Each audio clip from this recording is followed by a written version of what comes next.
All right, everyone, and welcome to Sharing with Shellshock. I am your host, ShellshockPrime, and we are back with yet another episode.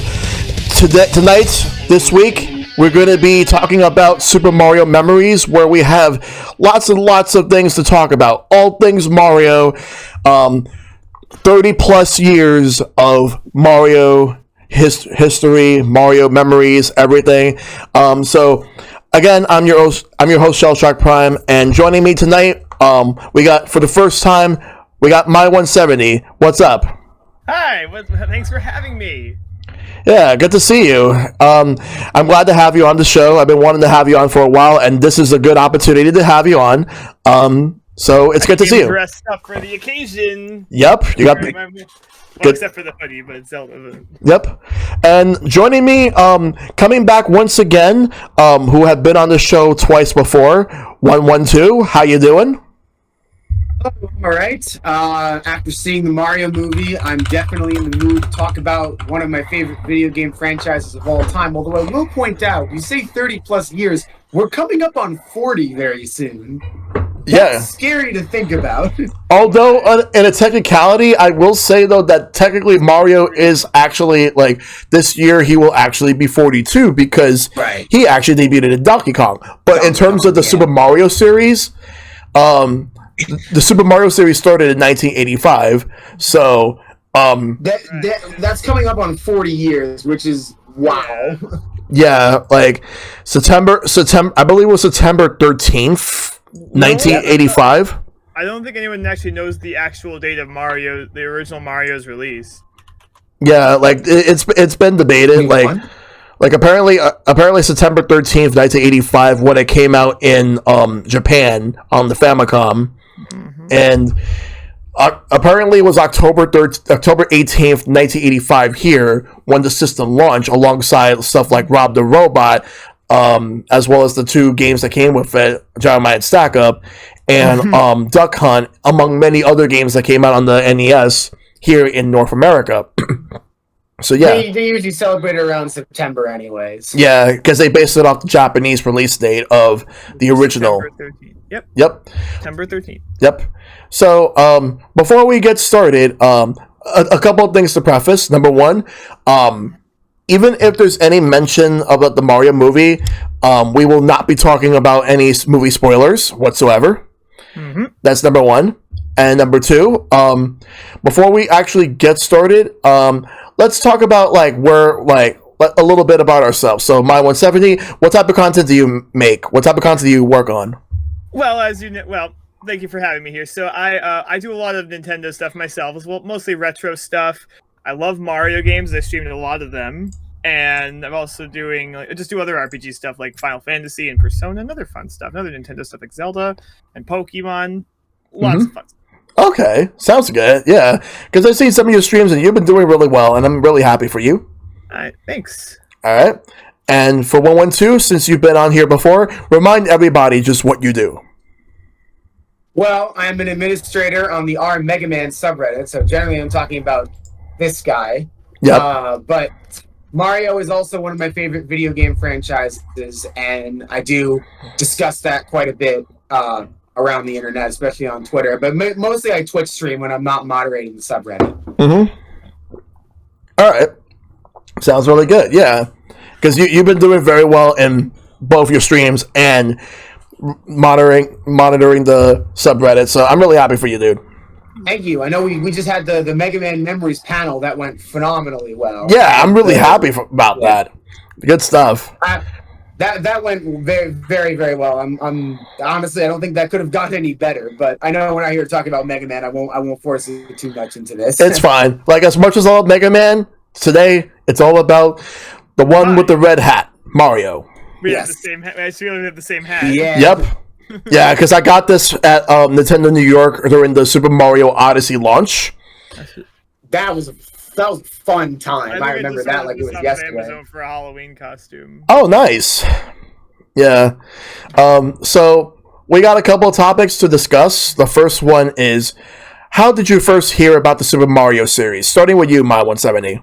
Well, it's glad you mentioned that, because my first ever video game, in fact, was a Mario game. In fact, I actually have brought a couple of them with me here. The first video game I ever played, this was back about, I don't know what year I got my GameCube, it was like 20 or 21 years ago.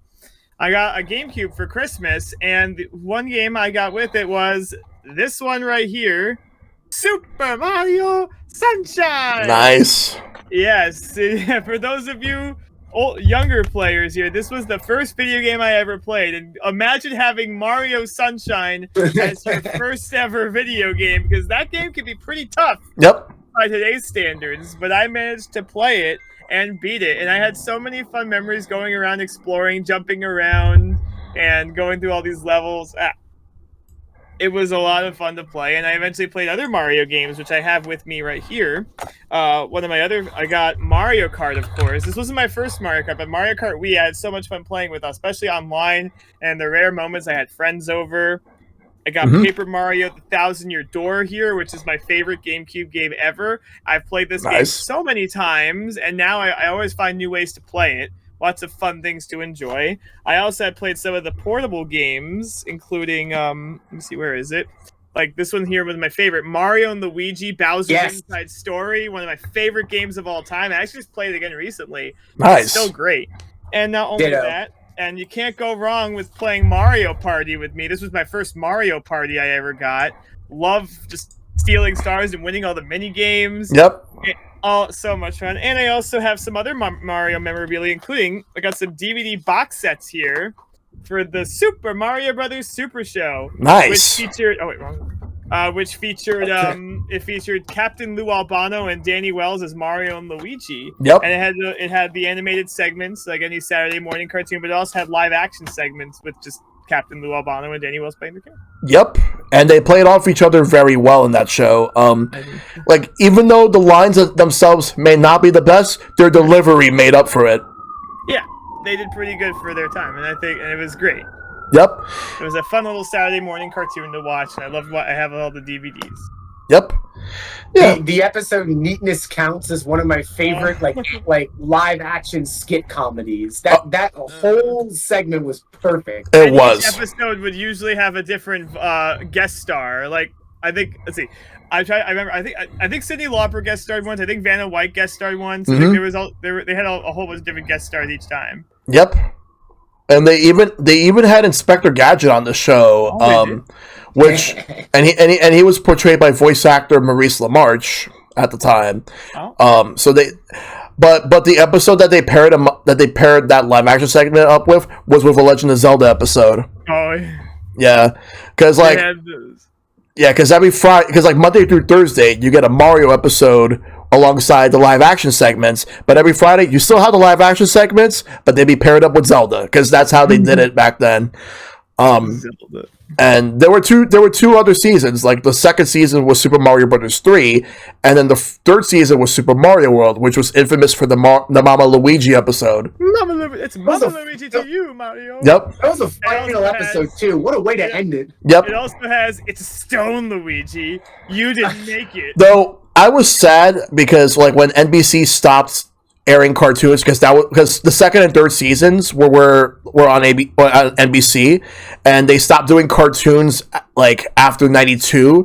I was hoping that they were gonna do like another show, which I think it probably would have been based off Super Mario Kart if they did, but NBC wanted to cut the corner cartoons and just focus on teen like comedies like Saved by the Bell and all that. So, unfortunately, but there were still reruns. Like, they packaged episodes of Super Show and Mario World into Super Mario All-Stars, which used to air, and I remember watching those too. But I'll talk about my stuff in a moment. But OneOneTwo, how did you get into Mario? So I believe I discussed this on the show before during the Platformers episode, but the first video game that I ever played was Super Mario 64, and that was at someone else's house. And after that, I think I told my parents, like, I want to play this. I want this for myself. And to this day, I always have a fondness for Mario 64 as not only the first game I ever played, but the first game I ever beat as well. I got all 120 stars. It took a long time because I was like 5 when I started playing it, so it took me a long time, but I eventually did do it. Yep. And from there, I went on to just become a huge Mario fan. I think I've played almost every game at this point, if not like all of them except the ones you physically cannot play because they're lost to time. Yeah. I mean, this is one of my favorite franchises ever. There's just something about Mario that's so fun that I don't really think any other video game franchise has quite replicated. And I will forever be grateful for the Mario franchise for, allowing me to meet people who are fellow fans, connect with people, play some of the best games I've ever played to this day. Yeah. And I just love this series. Like I said, it started with 64, but I think I've gone on to play all of them at this point. And even some of the most recent ones are some of the best games that I've personally ever played. From Odyssey, I loved Sparks of Hope last year, and all throughout the Plumber's story history. There's so much to enjoy, and I could go on for quite a while about this. Oh yeah, yeah, because there's a lot of great games that starred Mario, especially like obviously his own games, but then there's also some other games that he was featured in. But for me, go ahead.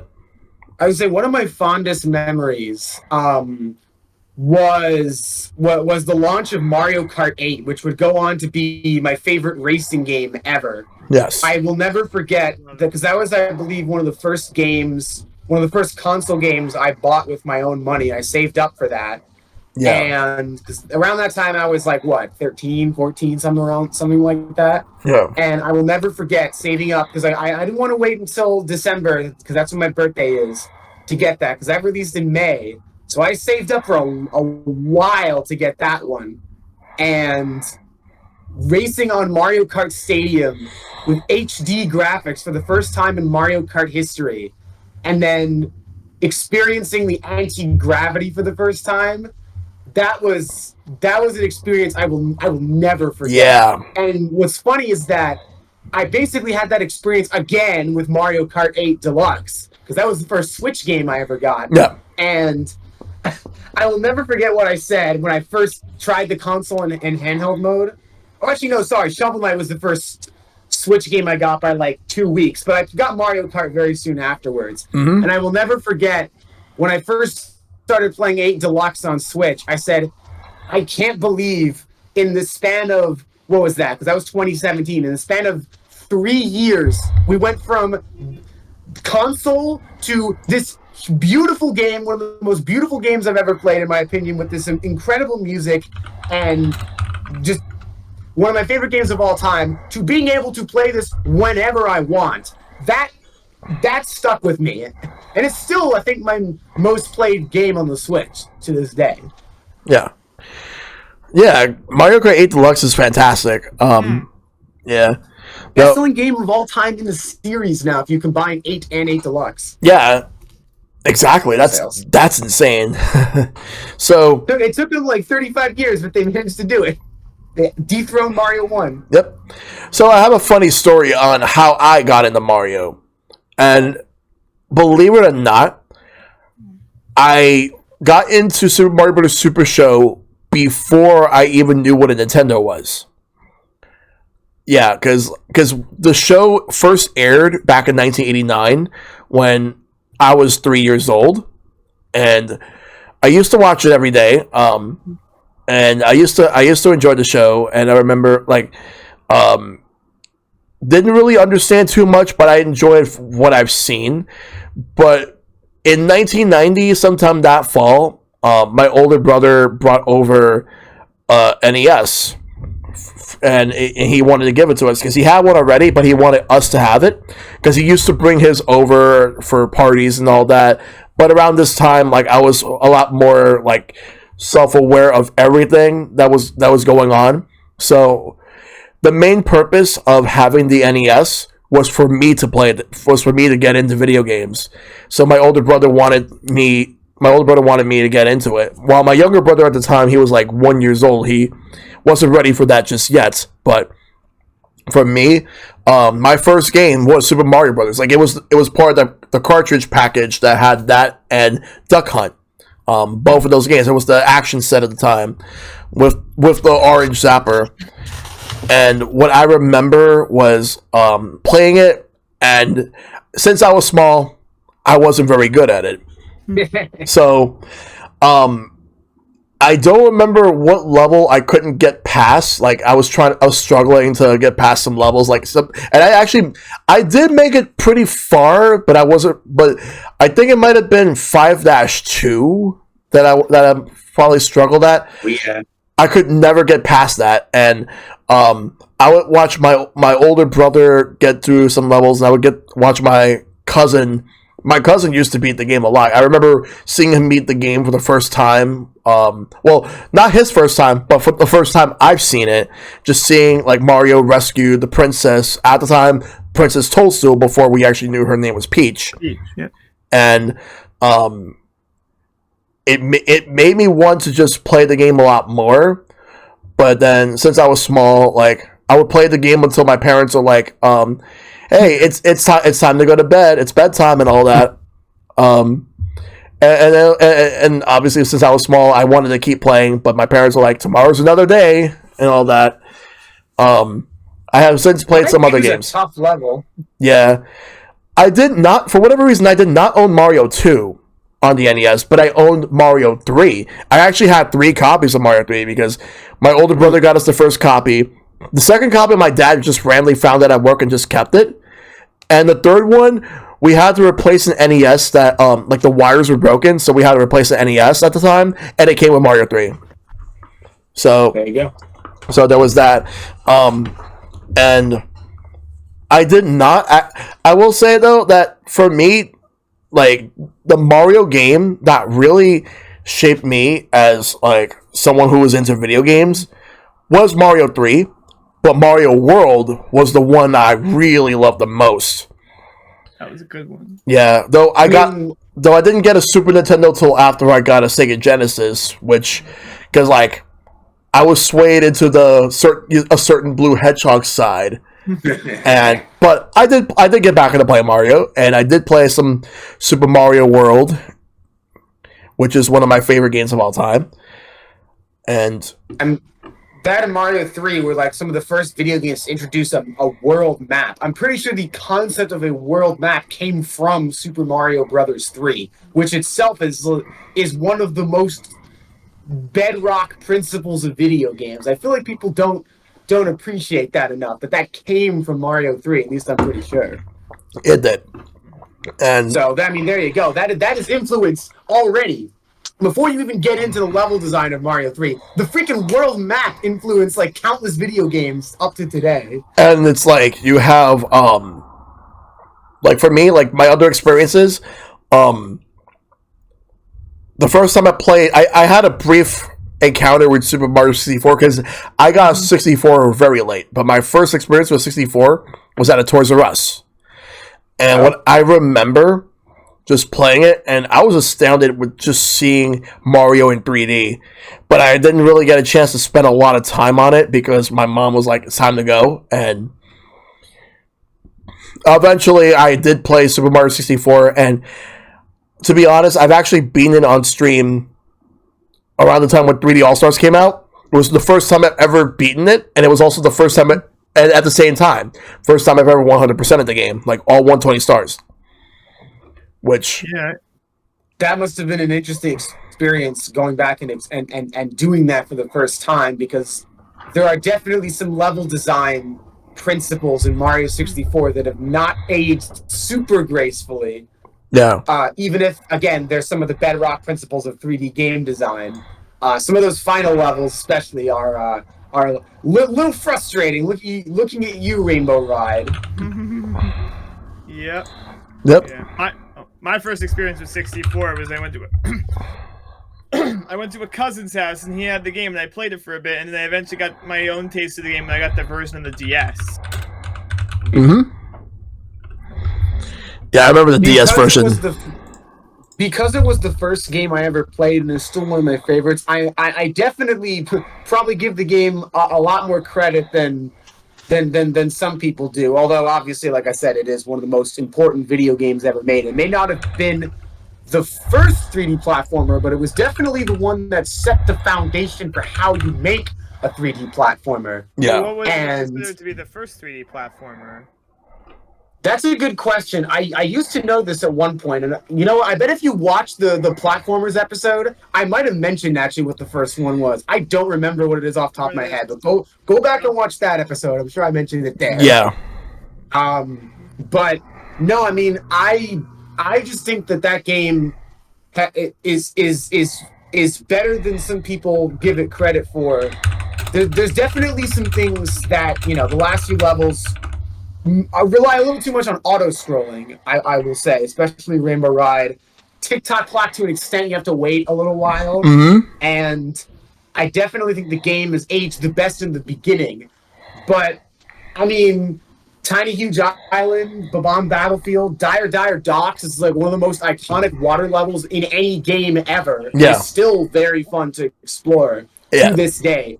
I definitely think that Mario 64 is still a phenomenal game in spite of its annoyances at times, especially with the 100 coin stars. Those are the parts I dread the most. Yeah. All right. So now let's move on to the next topic, which is, have you played any other Mario games that weren't platformers, like Mario Kart, Mario Party, any of the Mario RPGs, etc.? Starting with you, My170. Well, as you saw during my my showing of all my games here, I have played lots of different Marios, including Mario Kart Wii, which I have.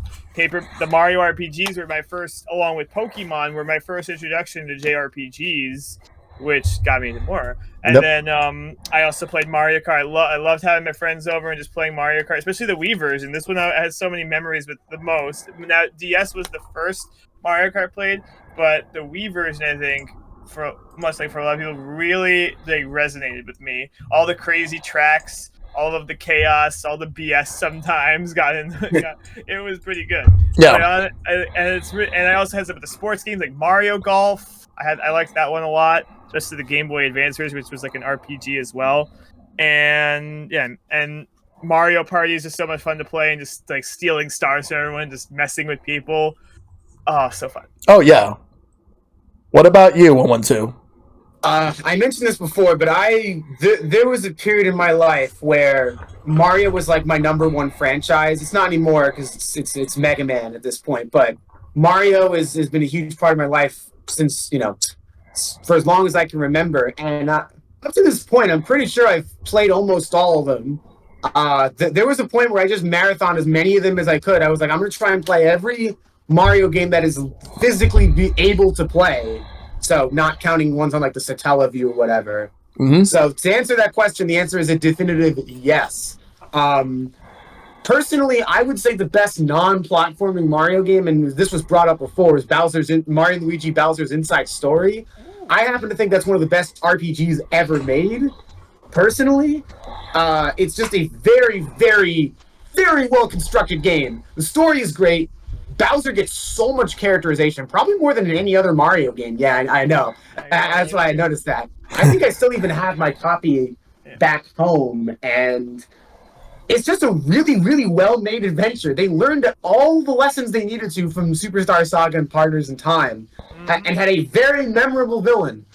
To this day, I think Fawful is one of the best characters in the entire Mario series. He is funny, he is diabolical, and he is great.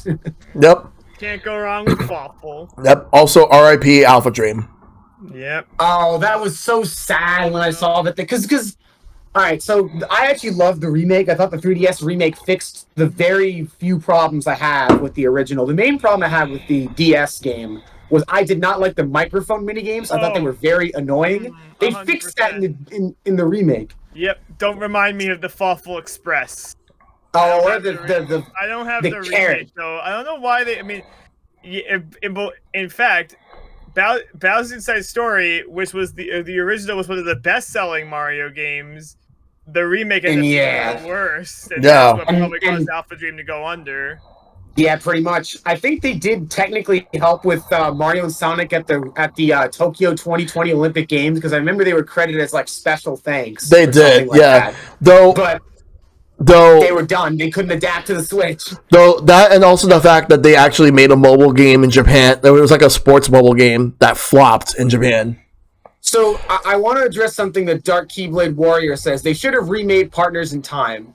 from a game design standpoint, I completely agree that was the game that really needed a remake, because that game had a lot of problems, especially with the item balancing. The item balancing in that game was completely out of whack. You could just spam items and win with very, very little consequence. Also, the game felt a lot more linear compared to the other origin to Superstar Saga. Yeah, agreed. And also, like, I feel like there was a lot of missed potential that a remake could have really been different. But I guess from a financial standpoint, they were already like not doing well, and they figured a remake of one of their best games would probably get people to buy it again. Problem is with the DS is that you could already play the original on the DS again. See, Superstar Saga, I could see would make sense, because that one you need to play it on the you can't necessarily play it on 3DS. You can play it on the eShop at the time, but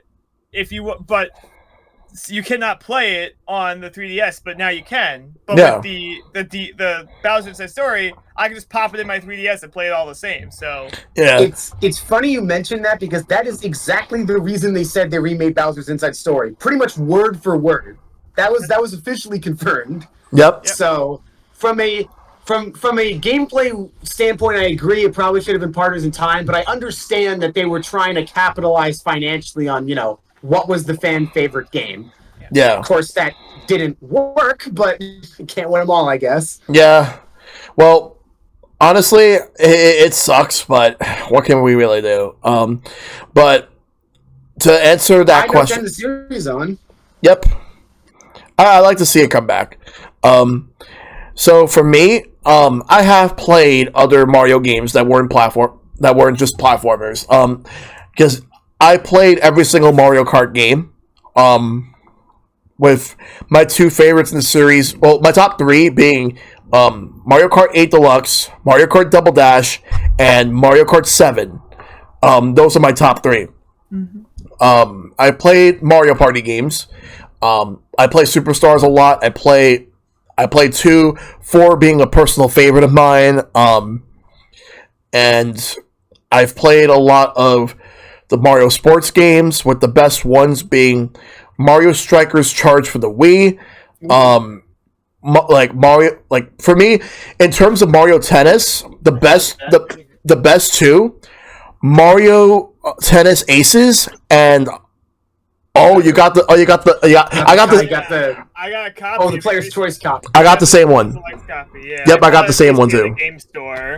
Yeah. I never actually had this before. Yeah, Mario Tennis Aces, and I actually kind of like the Mario Tennis on N64 a lot. I know Power Tennis is a thing on GameCube, and people love that. I didn't get into it as much as a lot of people did. For Mario Golf, the best one, in my personal opinion, is the GameCube one. Mario Golf Toadstool Tour. I was gonna bring that one up. I'm gonna go get it. Although I will actually put Mario Golf Super Rush at a very close second. I have not played Mario Golf World Tour on the 3DS. And I regret skipping that one. I regret Yeah. Oh, I actually did get a copy of that like 2 years ago, because a friend of mine went to a flea market and asked me if I wanted it, and though I did reimburse them, but it was actually cheap. It was like $25. I kind of wish I got a copy of World Tour as well, but I'll probably try to find a physical copy. So unfortunately, you can't get the DLC anymore because the eShop closed down. R.I.P. But even without the DLC, World Tour is in my opinion the best Mario, one of the best 3DS games and the best Mario Golf game. It is phenomenal. There's an entire single player campaign where you play as your Mii and you like go through this so it's this like golf club. It's like the Advanced Tour one. Yeah, the Advanced Tour. It is essentially an evolution of Advanced Tour and the Game Boy Color game. I would argue was done slightly better in World Tour, in the sense that there are less RPG mechanics, so it's not as in depth. I do think Advanced Tour spiked in difficulty very, very fast, though. I remember the last few levels were very challenging, almost unfairly so. And I think the World Tour had a better like curve, if that makes sense. Yeah, because Advanced Tour, there's only like a couple of courses, whereas I think World Tour has a lot more.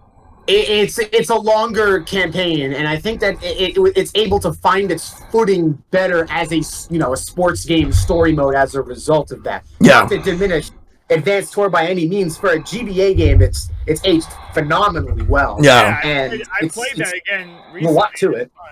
Yep. It's a very, very well done game. Camelot definitely, I would say, knocked it out of the park. But that's more apt for baseball. Yeah. I guess got a hole in one, Baseball, got a par. I don't know, some metaphor like that. I also want to agree with Mario Tennis Aces. That is one of my favorite Switch games. That game is so good. It is a tennis fighting game, which is something that would make zero sense if you described it to me before I played it. But now I cannot stop playing it. It is incredible. Yeah. And so deep, mechanically speaking. Yep. For me, as far as other games in general, I haven't played too many of the Mario RPGs. The only ones I played, so Super Mario RPG, I played that, beaten that a couple of times, and it's a fantastic game. I've only beaten 2 out of the 6 Paper Mario games, and the first one I've actually beaten was actually Origami King, which everything about Origami King was great except for the battles. The battles could be so much better. That's what I've heard. Yeah, everything else was great. Go on. I love the humor, the characters, the settings, and everything. It's just the battles are the only thing about it I did not enjoy it as much as I would like to. But other than that, from what I've seen, it looks like between that, Color Splash, and Sticker Star, it looks to be the best one of those 3 games, but nowhere near as good as the first 2 games. I would argue that. So admittedly, I generally don't like to talk about Paper Mario that much because I don't know what it is, but people on the internet get very defensive over Paper Mario. I have no idea why, but this one of all series brings out some really nasty discussion. Now, obviously, we won't have that here because we're all friends and whatnot. Yes. I don't know why that specific sub-series of Mario has gotten so toxic. I really don't get it. It was really Sticker Star that brought it out, and then it just. I think so, but beyond that, Super still has some merit to it. I think it's still. I think even though it's different gameplay wise, I think it still keeps a lot of the charm that the first 2 games had. Mm-hmm. It's because the games after that, I feel like it didn't. Very different. Yeah, and battles were pointless because you don't get experience from them. Yeah. You could theoretically skip every battle in the game, and it wouldn't make a difference. And the puzzles are usually just it's very vague what you have to do, and it's very trial and error sometimes. Yeah. So with Sticker Star, I completely agree. There was no point to battles, and the puzzles were very, very obtuse. I like that game for other reasons. I mostly like. I find some of the dialogue to be very funny. The music in that game is phenomenal. Oh, absolutely. To this day, I personally think that Paper Mario Color Splash is the funniest game I have ever played. Because it genuinely felt like every single piece of dialogue in that game was some sort of one-liner. And there's definitely, and that's saying something, because there's games like Undertale out there which have, very, very famous jokes. And are also considered some of the funniest games created. But I don't know what it was about Color Splash, but to this day, I can still remember most of the dialogue about that game. It was just very memorable. And I think it was one of Nintendo's greatest scripts, if that makes sense. Yeah. It was very, very well written. It was funny. It was a funny game. It felt like most of the dialogue had good concept of humor. It was great comedy. Yeah.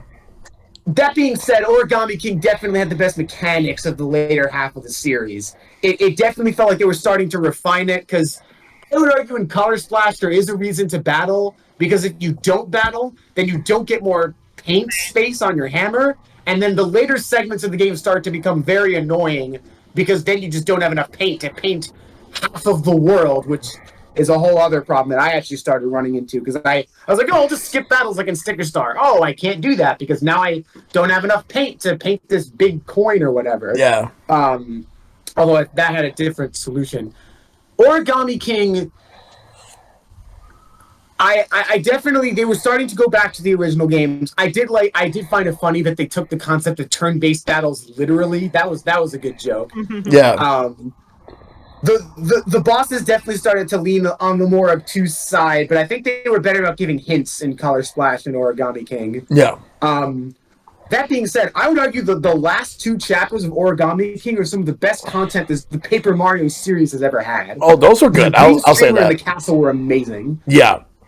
They were just very, very cool. Yeah. The only other game in the series that I've beaten besides that is the first one, which I'd beaten that last year because it was on NSO, but I waited until... Because the problem was the NSO version actually had some really nasty glitches that were not in the original game, where there was a bug in which that it would delete your whole save. It deletes your save if you hit that question mark block in what was the snow town called with Shiver City. Yeah, Shiver City. Thank you. And if you hit that block, it would crash your game, which makes no sense. If you lost to what was the name of that? There was that lava boss. What was his name again? Because I know General Guy, Lava Piranha, and General Guy. If you lost to either one of them, then you lose progress. You go back to whatever was the last time you saved and then closed out of the game normally, unless you actually had a save state. If you had a save state, that's one way to get around it. But otherwise, you will lose a significant amount of progress depending on when was the last time you saved and then closed the game out. Well, N64 emulation just seems to have a lot of problems for whatever reason, and I'm not really sure why. No, they did fix it, and and even that glitch where you had to with the game you lost your save file when you hit that tree. They did fix that. The first game is my favorite Paper Mario game, and is one of my favorite games on the N64. That game is phenomenal. Yeah. Oh, wow.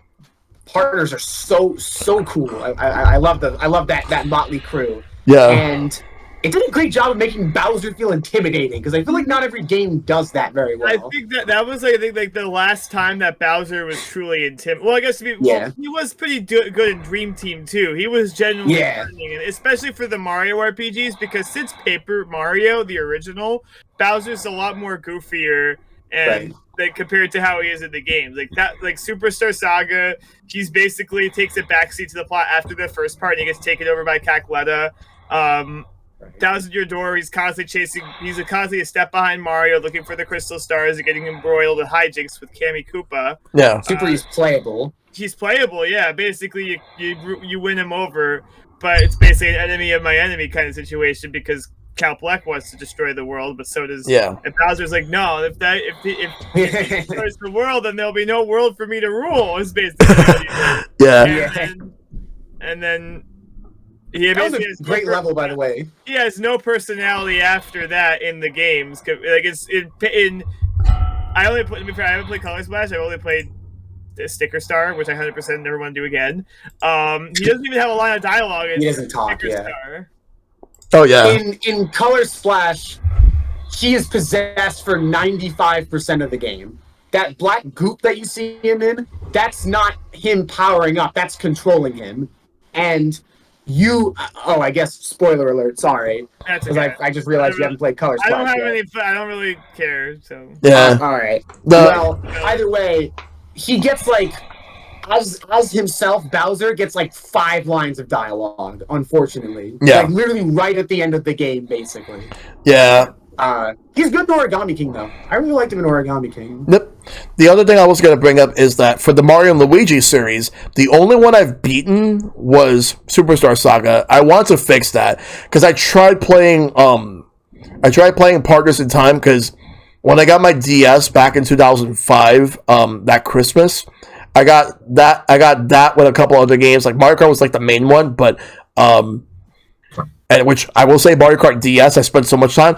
That would have been the best, in my opinion. That would have been the best game of the series if it wasn't for one crucial thing: snaking. Snaking ruined Mario Kart DS for me. It did, unfortunately. It made online unplayable unless everything because everything else about it was great. Like the tracks, the music, all the cast of characters. Which it starts off with the Mario Kart 64 cast, which Super Circuit had the same ones, but you also were able to unlock Dry Bones, Waluigi, Daisy, and Rob the Robot, which that was the only time Rob the Robot was actually in the series, funny enough.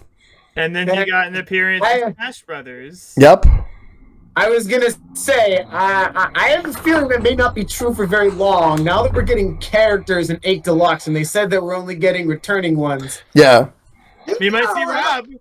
We might. It's not impossible. And if Rob the Robot is going to be in 8 Deluxe, there's a good chance that he will also be in Mario Kart Tour. That would be sick. Yes. Yeah. Which Mario Kart Tour is Poochie now, so anything is possible. Anything. Yeah. But going back to the Mario and Luigi series, my main issue, like in addition to some of the things that you've mentioned, OneOneTwo, my main issue with Mario and Luigi, not Superstar Saga, because that's a great game. Parts of Time, the boss battles were a slog. They were super long. Like they do take a long time. You mentioned that because when the game came out in Japan, they made it easier. So the game was actually harder for us here in the States because the boss had so much HP. Yeah. Because the final boss takes like 20 to 30 minutes. Like even if you have maxed out item stats and bunch of mushrooms, you went in with the best gear. I distinctly remember, and that boss is long. That's 3 phases. But yeah, I think it's 4 phases technically. Well, let's see. Go ahead. It's Princess Shroob, and then 2 elders, and then. Well, no, it's 3. It's okay. Well, yeah, if you count that. Which, to be fair, I don't really count the Bowser fighting that as a boss, more of just like an extra. Because that's true. You don't even attack. Yeah. You don't. You just have to dodge the attacks, which I thought was kind of silly, though. But yeah, it's not that hard, really. The other. Either way, even the fact that you had to fight 3 phases, all of them had like what? Thousands of HP. Wasn't it like 10,000 or something crazy like that? It was ridiculous. Let's see. Yeah, you can look this up. It took forever. It was like 20 to 30 minutes to even get through like the entire fight, and it took like several minutes per phase. It was pretty ridiculous. The first phase had 3,500 HP, which it had 1,800 in Japanese and European races, and then in the elder fight, you had to knock out her appendages, mostly just her legs to get it down. The legs themselves had let me see. The legs had 400 HP, which you could knock out with a mixed flower. Then you had the crown, which had 200. That's the same everywhere, and that's easily knocked out with the cannonballers. Then you just had to go to town on her with after that with her 3,000 HP with a copy flower or a trampoline. Yeah. Or if you have the good ones, you could. I mean, it wasn't that bad going back at it. To be honest, I struggled more with the original Superstar Saga. I never actually beat that until it came out on the Wii U eShop years ago, about like 8 years ago. Yeah. I distinctly remember, and that's another thing you brought up. Some of the items were just blatantly unfair, like the mixed flower and the what was the one that duplicated your characters? The copy flower. Yeah, those 2 were just OP. Like period. Those items were just not fair. Yeah. Yeah. But Sephiroth would have no chance with those. Oh, nice reference. And I will say, in regards to some other Mario games that I played, that were like not like the traditional stuff, I will say I did not like that pinball game on the GBA. I did not like it at all.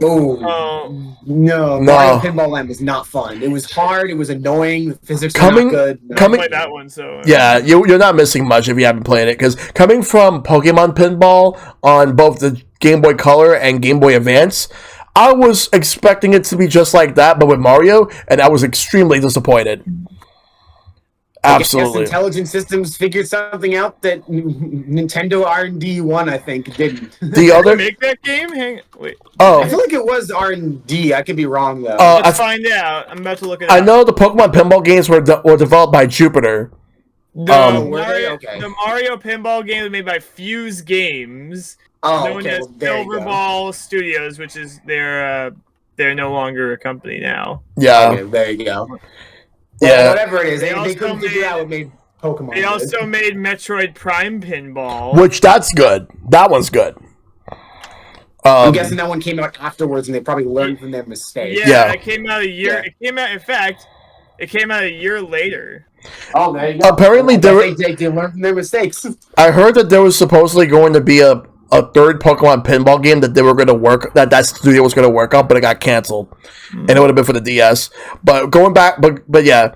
Other than that, like, I haven't really played too many Mario games that, other than the ones I've mentioned, that weren't platformers. Because like, have you tried Mario versus Donkey Kong? I have. Yeah. I have the second one. I think the first one is basically a sequel to Donkey Kong 94 for the Game Boy. Right. But every one afterwards was just the minis. I kind of got turned off by the whole minis gameplay afterwards. It's not that it's like terrible or anything. It's just it didn't really work for me. That is totally fair. I will argue that, and this is sort of my Mario hot take, or one of them, is that Miniland Mayhem on the DS, which is it's the first one, then it's Minis March Again. No, the first one, March of the Minis, Mini March Again, then Minis. So it's the fourth game in the series, I believe. Yeah. I would argue that is one of the best puzzle platformers ever. It is very, very well made. No. There are a ton of levels. There's an entire extra half of the game if you beat it. Like, they give you, like, EX1, EX2, EX3, etc. Yeah. And it is very challenging, I will say that much, especially if you do go into those extra levels. But it is a very, very well-made game. That is, if you play any of them, try that one, because it is a lot of fun and just well-designed. It's a well-designed game. Yep. All right. So now let's move on to the next portion of the stream. So the question is, what are your favorite Mario games? And my 170, you go first. Right. So I've talked about which ones I have as the ones I've showed here. In terms of, I'll go through each of my terms of my favorite genres of them. In terms of my favorite 3D platformers, this might be recency bias, but I have to go with Super Mario Galaxy 2. I have played that a bunch of times. I played that a bunch of times. I actually just only beat it 100% earlier this year when I finally beat the perfect run. Nice. The Super Mario Galaxy 2 expands on a lot of what made the first game so great, and it's just a lot of fun, just flying around the galaxies, like spinning around and flying through space. The original Mario Galaxy was one of my favorite games ever, and the second one I remember hearing it being announced. It's because there's never like a sequel to like a 3D Mario game before, a direct sequel.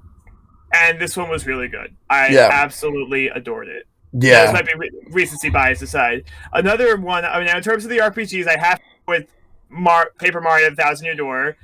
Nostalgia might be kicking in here, but I always love playing it, just going into the world and meeting all the characters, doing all these fights, and the music is great as always. It is incredible. In terms of my favorite sports Mario, I have to go, I really like the golf games the most, especially Advanced and Toadstool Tour. Yep. For Mario parties, I think I have to go with either 6 or 7. For 6, I like the day and night, and 7, I just like the feeling because you're going on like a vacation. Yep. And it's a lot of fun. And but in terms of one of my other favorite Mario Party is Mario Party 3, just because I feel like that game has the most emphasis on strategy, especially with all the items in there. And for me, that's one of my favorite things to do. What else do I like? Mario Kart. I think Wii or 8 are my favorites for that one. Yeah. I think of others I missed. I think it's most of the. My favorite 2D Mario, I'd say, is probably Super Mario World. Yes. That's a really good one. I think I covered most of the range for Mario. So so that's that. All right. 112. Oh boy, where do I even begin with this? Yeah. So I've already discussed a lot of my favorites. Just offhand already. I already mentioned like Miniland Mayhem, Mario 64. I will say my personal, if you were to ask me what is your favorite Mario game of all time, I would say Super Mario Odyssey is the best game in the series because it combined all of the best elements of all of the previous games into one masterclass 3D platformer. To this day, I have never seen a more creative mechanic than throwing your hat and mind controlling your enemies. That is amazing. Like that is just really, really cool. Yeah. And the way they used that throughout the game and iterated upon it, every kingdom felt like a playground, like Mario 64, except even bigger than Mario 64. And it felt like the true sequel to Mario 64 that we never really got. I mean, I know Sunshine and Galaxy had some elements of Mario 64, but I would say they took the sandbox and 3D platforming design respectively in different directions, because Galaxy was more linear, Sunshine was more focused on FLUDD, and that's totally fine. I love both of those games. Galaxy is also one of my favorites of all time. But Odyssey is the game that I think had the best mechanic and the best uses of said mechanic, which is why I think it's the best Mario game. Okay. Now, that being said, I mean, if you go into the sub-series, you got like endless fun, basically. I would say also, just to list off some games that have not been said already, because everyone knows Mario 3, everyone knows Mario World. Those are some of the best, 2D platformers ever. I've talked about those on the platforming episode as well. A game that we have not brought up yet that I think definitely deserves high praise is actually I lost my train of thought there. Sorry. Is Dr. Mario. Yes. Dr. Mario is awesome. Like, I know it's not like the grandest game ever. I know it's a puzzle game, and it definitely doesn't get as much attention as the mainline games, but man, Dr. Mario's fun. Yes. Like, it's hard to describe, but it's just really satisfying eliminating all the viruses. And Dr. Mario Miracle Cure is my favorite, the 3DS game. Mm-hmm. I thought it had, again, best elements of all the previous ones. I thought that was really the way to go. But I really hope that gets a Switch eShop release at some point before we move to the next console, because there's still a lot you can do with that mechanic, because there aren't that many Dr. Mario games. We got, what, one per console and not even at points? Yeah, Yeah. Yeah, the GameCube was the only one that didn't outside of Japan. Pretty much. I mean, besides Switch. Mario 64 was probably the game that allowed the most amount of people to play together in a single room. But for my money, Miracle Cure was my personal favorite. Geez, like I said, there's so many genres. There's Mario Party. Mario Party 6 is my favorite of those, and I know you showed that earlier. Yep, I did. The day-night mechanic is awesome. I love that. That's a really creative creative idea for a party game. It also expanded a lot. It also expanded on the orb mechanic from the last game, which was made a lot better in 6 and 7. Yeah, 5's orbs were not balanced. Yeah, because you had to pay to use them on yourself, which I guess that makes up for the fact there's no shops in that game, and also the fact that there's a bunch of other things wrong with it. If you place a bad orb on the board, you can land on it yourself and you get hurt by it. Mm-hmm. 6 definitely helped iron out a lot of those balancing issues. It was also just a faster paced game. Did you find that Mario Party 5 was very slow? It did feel like that. Well, Mario Party 5 is probably my least favorite of all, the original out of all the Hudson ones. Mostly because most of the games are button masters or luck based, and it just felt like the game did feel a little slow. Yeah, it does have a few video games I like. I mean, Mario Party 4, I do like a lot of the minigames, but I hate the way the boards are designed, because sometimes with the way that they are designed, it's possible that you could potentially be, stuck on one part of the board for the entire game if you're unlucky. Mario Party DS, though, is probably the most chaotic, which I definitely realized after watching the Runaway guys play it, and, you go from I was watching that. I was like, man, this game is a lot more ridiculous than I remember, although I do remember when I was doing the story mode that I was ripping my hair out over the last few levels, just because it genuinely felt like there was nothing I could do half the time, and it came down to just not landing on a hex that would make me swap all of my stars and coins that I could not have seen coming because of the stupid dice roll. DS was a little too fast-paced, in my opinion. It's still a great game. I kind of want to play that again now, but my 3DS is currently, so I have to wait. It's okay. I agree with you. The DS was a little too much, in my opinion. Oh yeah. I want to play that. But go ahead. I guess what I'll end it on before we continue, because I know I've been rambling a lot, and I'm sorry about that. It's fine. I really, really appreciated Super Mario 3D World a lot. That's a great one.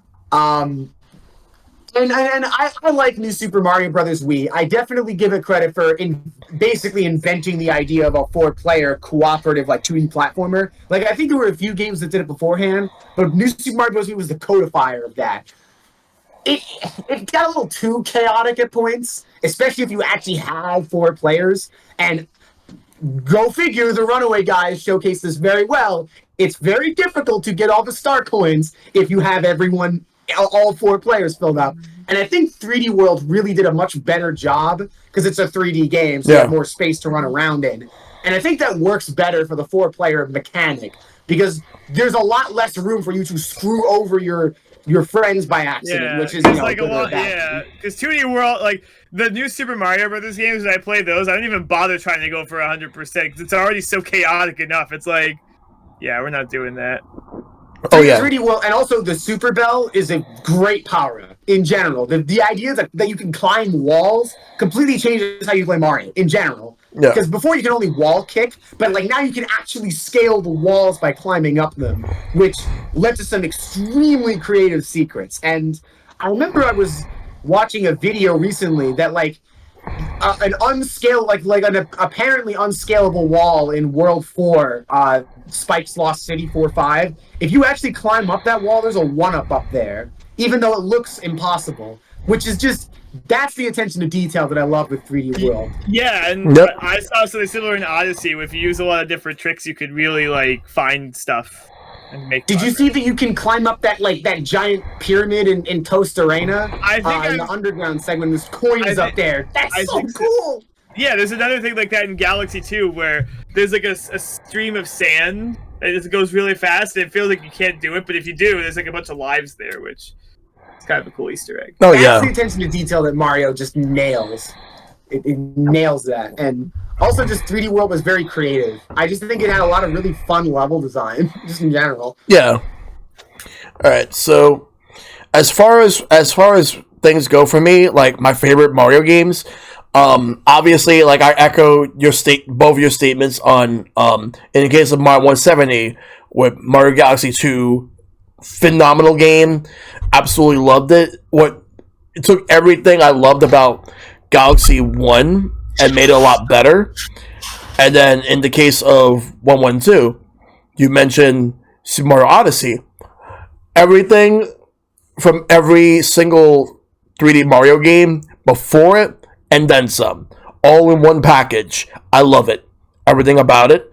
Love being able to traverse different worlds, being able to check out different characters in each of the worlds, different locale settings, and platforming. My favorite being New Donk City, but yes, I also kind of like the Luncheon Kingdom. I like that one too, and Toast Arena is great.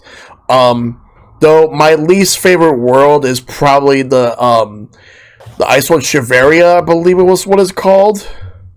Yeah, the Shiveria, the Snow Kingdom. It was a little difficult to navigate until you got to the race and you beat that because it was a blizzard. So yeah, I can understand that. Yeah, but everything else about it, the only other criticism I have is the fact that it was kind of a bit bloated in the amount of moons. But but 880. Other than that, love the game. But as far as, I do want to mention, like, okay, Mario 3 and World are fantastic, and to me the best New Super Mario Brothers game is New Super Mario Brothers U. But I want to give a shout out to a 2D Mario game that has not been mentioned at all. And is that going to be Land?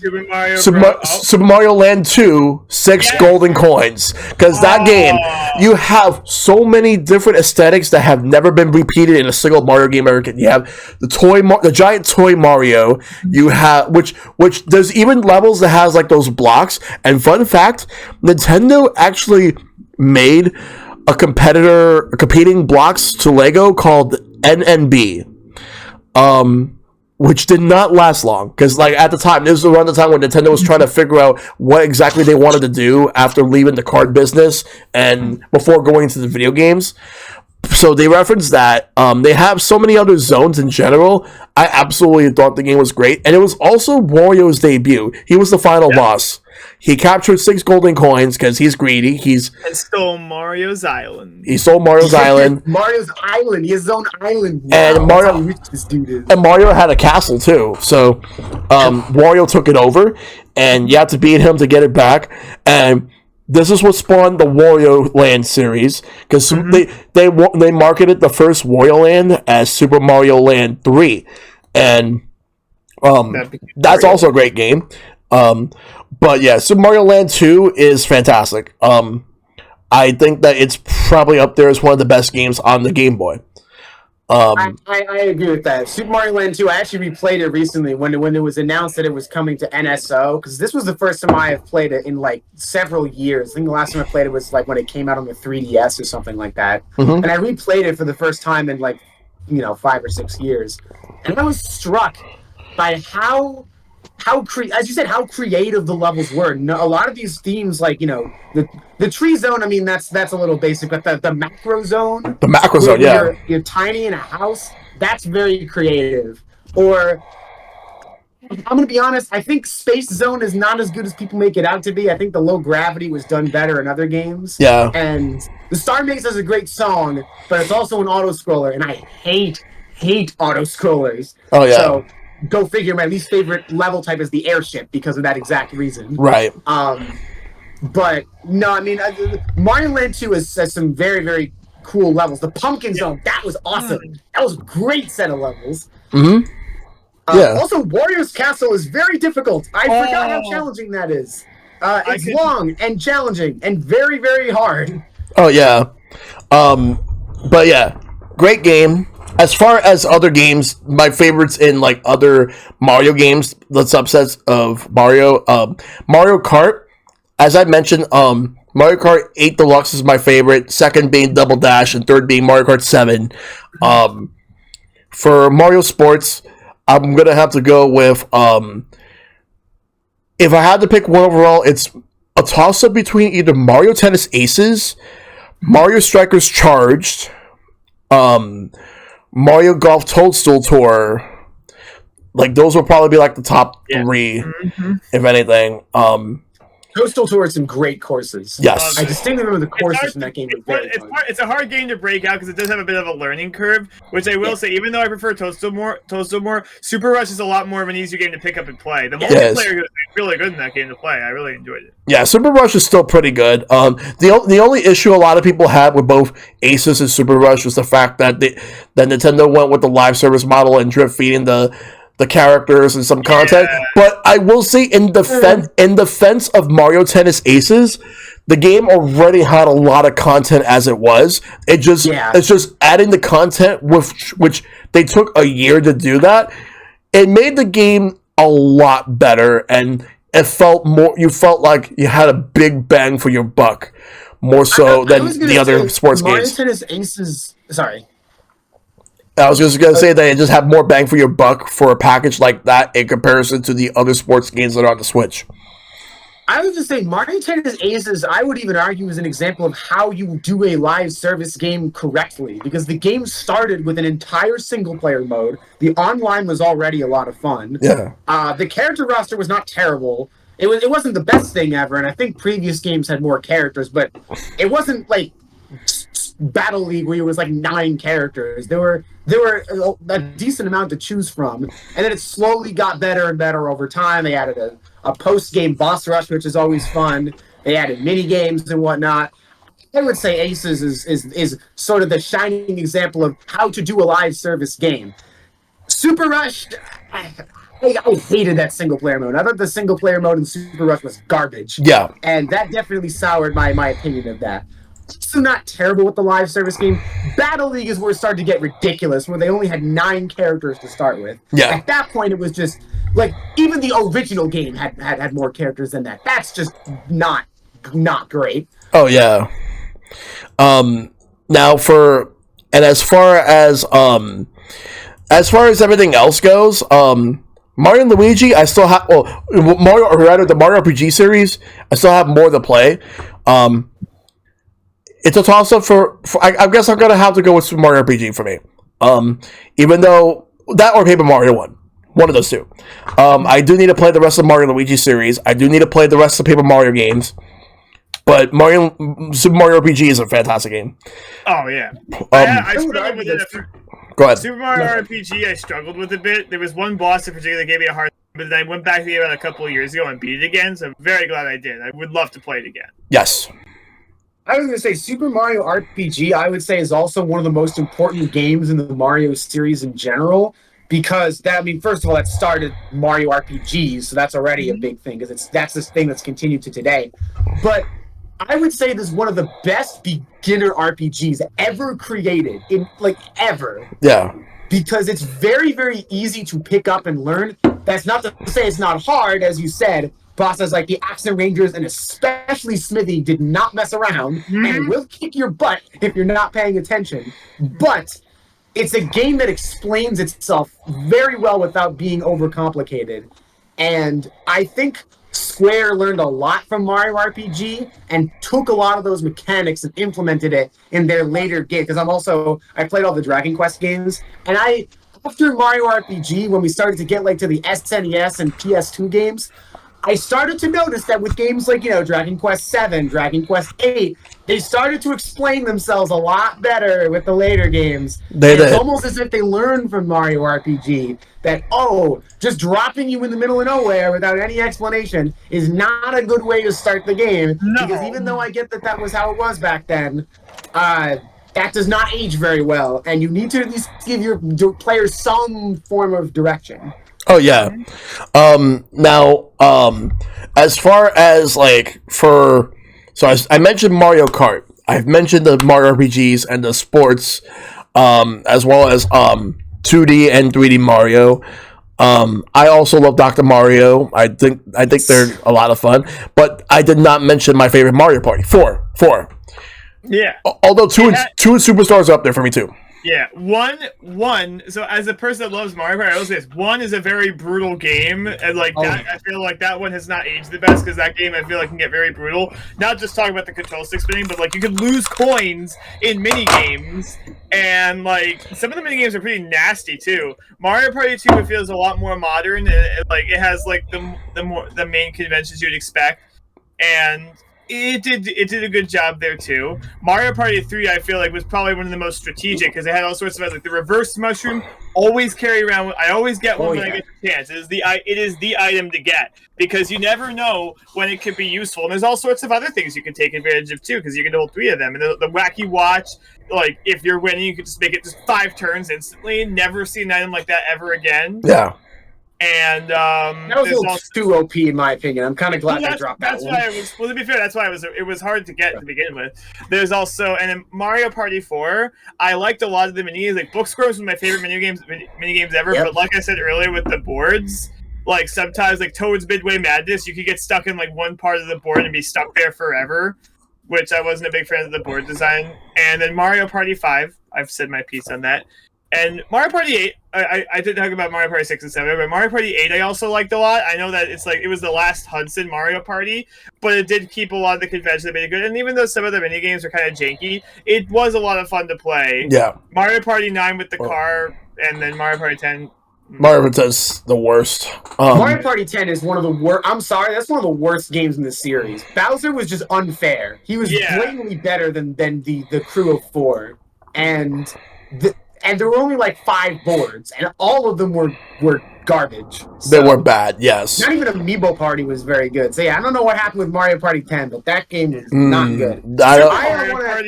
Super Mario Party on the Switch, it felt like it was a step in the right direction, but it felt like they could have done a lot more. But it did lead us to eventually lead us to Mario Party Superstars, which is a great return to form, a great back to basics kind of game. It's a shame they never really built on top of that. We never got any DLC for more boards and more mini games. That would have been a really nice thing. I'm surprised that it's kind of disappointing that we haven't seen anything, and people are still holding out hope. But at this point, well, we did get the Mario Kart 8 Deluxe DLC 5 years after the game came out. So never say never. I was going to say, that and Captain Toad both got DLC. And I was going to say, Captain Toad, we haven't mentioned that yet. Oh, Captain Toad's good, yeah. Experimental games in the Mario franchise. And it's really fun. They just made more of the Captain Toad levels in 3D World. and they got even crazier than in 3D World, and it was great. I love the Switch port. I love the original Wii U version. I have 100% of both. Captain Toad's a lot of fun. Yeah. I do want to go back for a second to the Mario Party series, because I wanted to agree with Mario Party 4, especially what was the Goomba board? Goomba's Gallery, I think is what it was. Goomba, yeah. That board was absolutely brutal, because I would say that's the worst example of being able to get trapped somewhere.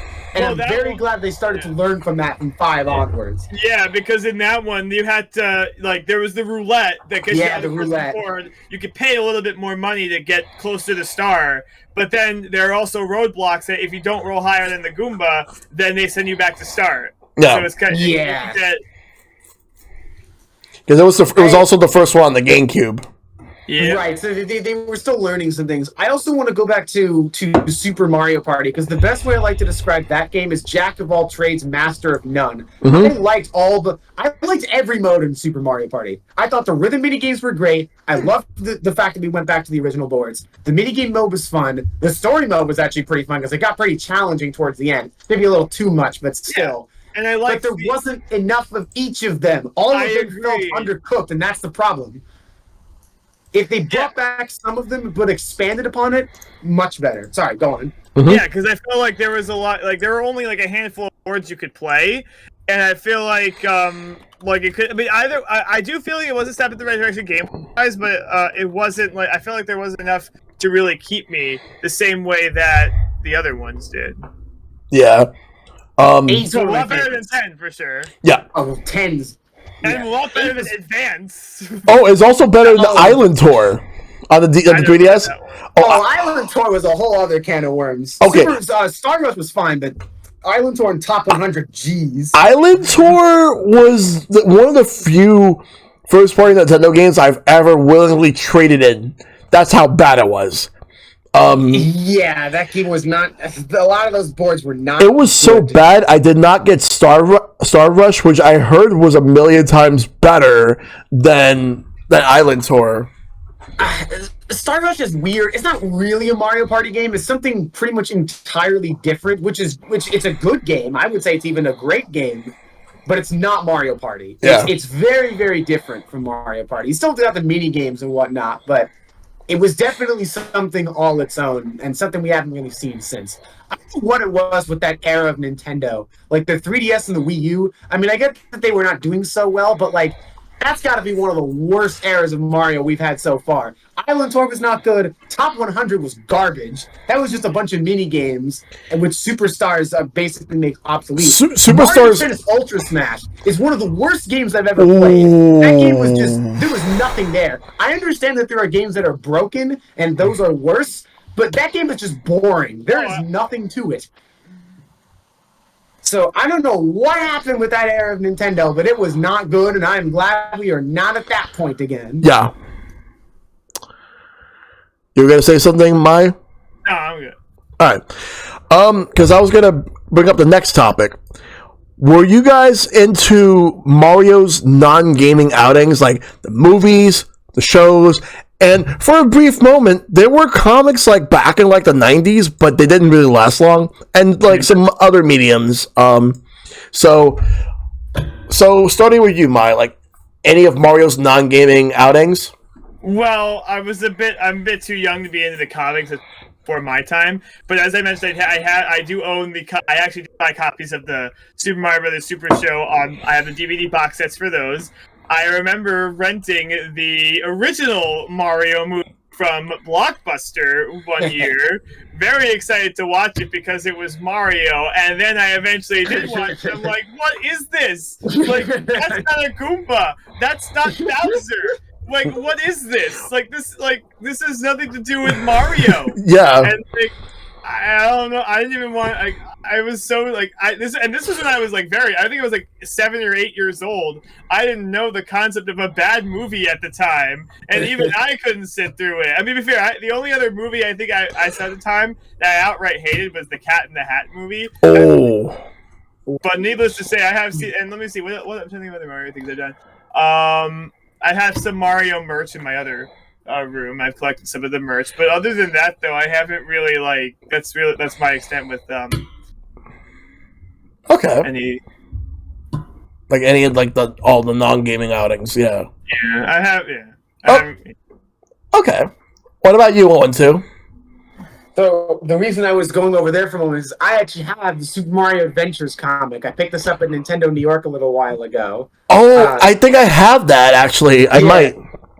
Actually, I think I got this like a couple years ago. So never mind. It was not a little while ago. It was like 2 or 3 years ago. But either way, I love the extended media. I don't think they give nearly as much of the world as some other video game franchises do, because I know like Sonic and Mega Man tend to really expand on their characters' lore. Mario doesn't do that as much, but the extra stuff is fun. Mario Adventures is a fun read. I go back to this sometimes. I also watched the movie, and that was like ironically that was also the first bad movie I watched. So I agree with you on that. I was like, what the hell is? That's not, as you said, that's not a Goomba. That's not the Yoshi being a real dinosaur. Oh my god! The only thing that was true to the game was the bomb. Yep. Was the bomb? Yeah. Monkey. Oh, by the way, the Super Show and whatnot is. Sorry, go ahead. I was gonna say one quick thing. One of my favorite lines from that original Mario movie. I have one name. Scapelli. Oh my god! I remember when the guy was just turned into a monkey, and everyone just starts laughing. Like he just turned the guy into a monkey. You're all just like laughing. It's like you're laughing. He turned into a monkey. The guy just turned into a monkey and he laughs. Yeah. I do like a lot of the extra Mario media, even though I think there could be a little more to it compared to other video game franchises. There's still a lot to love. I mean, I don't want to pull it out right now because it's under all of my other books, but I do have the Super Mario Bros. Encyclopedia. That's very cool because it goes over the first 30 years of Mario. The art books are amazing. Like, I really hope they make more of those because the Super Mario Odyssey art book is some of the best, like, dev content that I've ever seen in any form of extra media like that. And I hope that more video games, I mean, I know it's become a popular thing, but I hope more video games specifically emulate the Mario Odyssey one because that was spectacular. And then there's other things too, like there's Super Mario Kun, that's interesting. Mm-hmm. There's a bunch of other things, but personally, I always thought that it wasn't nearly as in depth as like I said, Mega Man, Sonic, etc. Yeah, but as far as non-gaming stuff, I watched the cartoon, all 3 seasons of it. The second and third seasons, when they were on NBC, they were packaged alongside another cartoon which was related to Nintendo, Captain N, only for seasons 2 and 3. And Captain N was I keep saying it's an awful show, but in reality, it's mediocre at best, but it has some charm. And I'm actually looking forward to making a Captain N cosplay at some point. But go ahead. Another adaptation I rented from Blockbuster back in the day was The Wizard, which is basically just I remember that. Yeah. It was a bunch of kids playing Nintendo games, traveling across the country to win a tournament. And it was basically I haven't seen that in years. I know. It was basically it's most notorious for the line, "I love the Power Glove." It's so bad. And also California. Yeah, which was actually used a lot. It's just an hour-and-a-half long commercial. Yeah, it's commercial for Nintendo as well as a little bit of advertisement for Universal Studios because when that movie released, because they were also hyping up Universal Studios Florida, which it was coming out at the time, like Universal Studios Florida. But what I remember about that movie is that because I actually watched it last week, actually. Like I watched it not this past Friday, but the Friday before, because I was watching that the original Mario movie. But there was another movie that I've watched. It was like a 1-hour Japanese OVA of the Mario movie. Great Mission to Rescue Princess Peach. Yes, it's actually really good. If anyone has not seen it, I recommend it. There is actually like a restored, I think 1080p version of it. Yeah. You can find it on YouTube. You'll be able to watch it. But great stuff. It came out in 1986, and the quality of the animation for its time was actually pretty good. and nice story, nice characters. I thought it was fun. But as far as other stuff, okay, so we talked about the movie. Well, I did see the new movie. I'm not going to talk too much about it because spoilers, but I will say I enjoyed the movie. And if anyone hasn't seen it, it's in theaters now. Go check it out. But as far as other stuff, I never read the original comics because Nintendo had a Nintendo comic system, which they partnered with a very small comics company called Valiant Comics to make that. They made that. They made Captain N, Zelda, and a few other Nintendo IPs. I did not read the comics because I didn't know they existed till way after they were gone. But there were some Japanese manga, like the one that you have, OneOneTwo. Yes, that. There was also they recently, like a couple years ago, they came out with like like those children's books, those golden books. They came out with one for Mario. Are you talking about Super Mario Kun or something else? Because Kun's been going on for like I'm talking about time. Now like those golden books for kids, like those with like the golden book cover, and then like you have like all these characters, like these cartoon characters and all that. They actually made one for Mario a few years ago.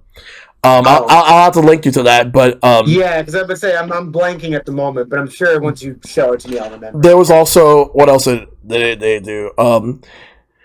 And then there was also what was that?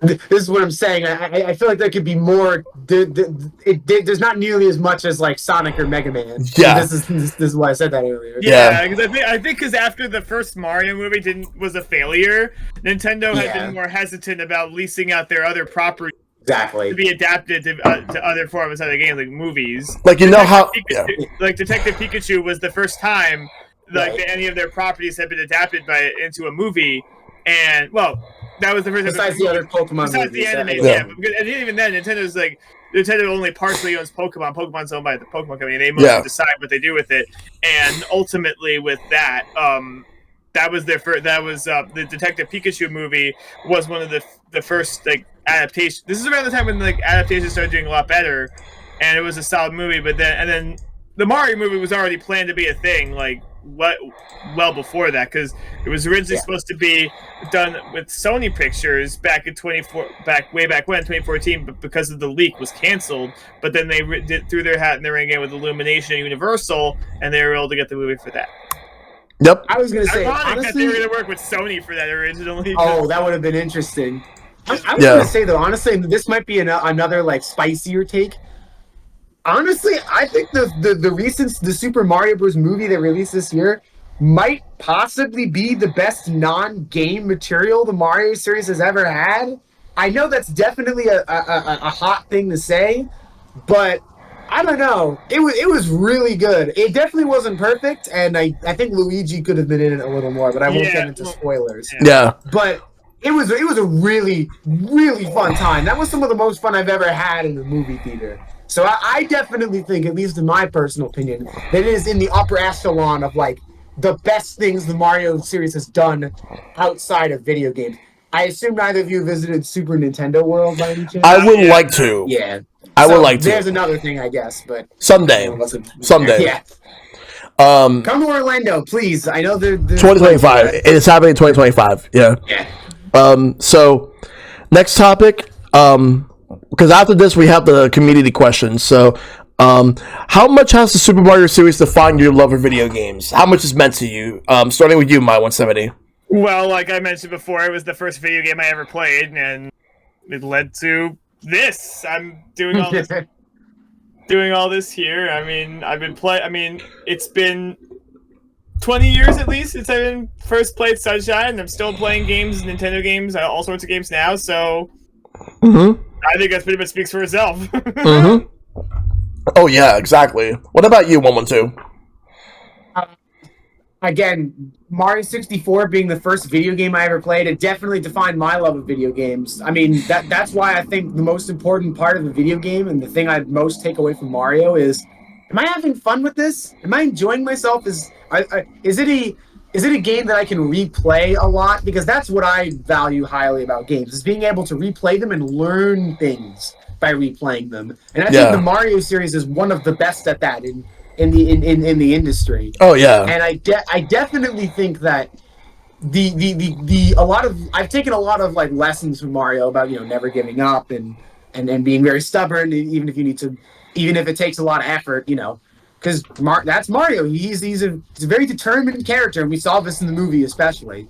And I definitely think it is given me a wealth of friendships. That's how I met you two, even, is through video games. You know, at PAX East, I know My170 and Shell. I've known you for 6 years now, essentially, through Switch and Play NYC. Mm-hmm. Mario's given me lifelong friendships at the end of the day. Yes. It's given me more than most other, you know, like media franchises ever have. This, like Mario and Mega Man, like I said, are my top 2 favorite franchises, and I'm forever grateful to the wonderful communities and the enjoyment that I've gotten out of it from it. It's something that I'll always hold very close to my heart. Same. Although in this case, I mean that literally, considering this pin. Yeah, because for me, Mario meant so much. Mario has meant so much to me. It means a lot because when I first played Super Mario Brothers on the NES when I was a kid, I just could not get enough of the game, and it got to the point where it let me to play more games, not only on the NES,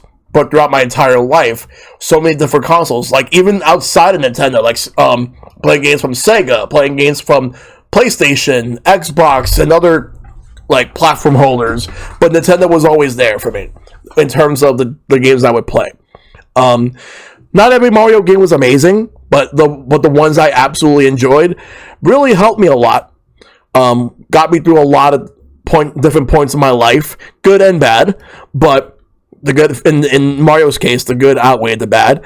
But the important thing is it helped me become who I am in regards to being a fan of video games, and I'll always be forever grateful to the mustachioed plumber known as Jumpman.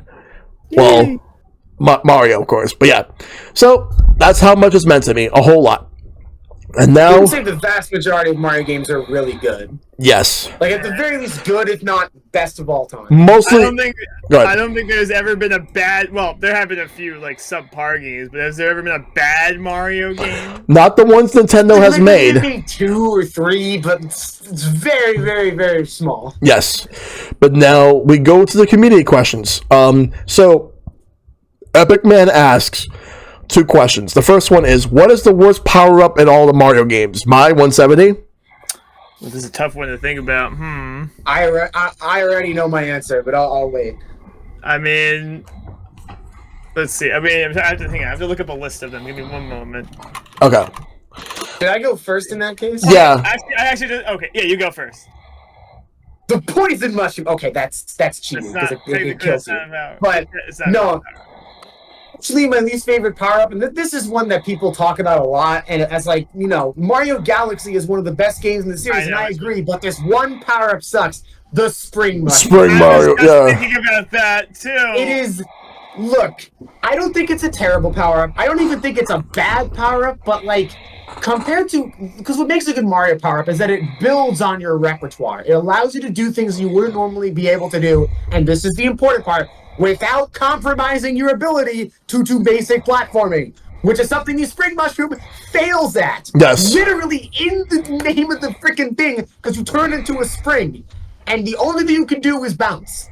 And, again, I think it's fun in certain circumstances. I didn't hate it in Toy Time Galaxy or in the Rolling Chomp Galaxy and Galaxy 2, but it is definitely my least favorite. Even the Mini Mushroom allows you to jump higher. Like, it allows you to do things.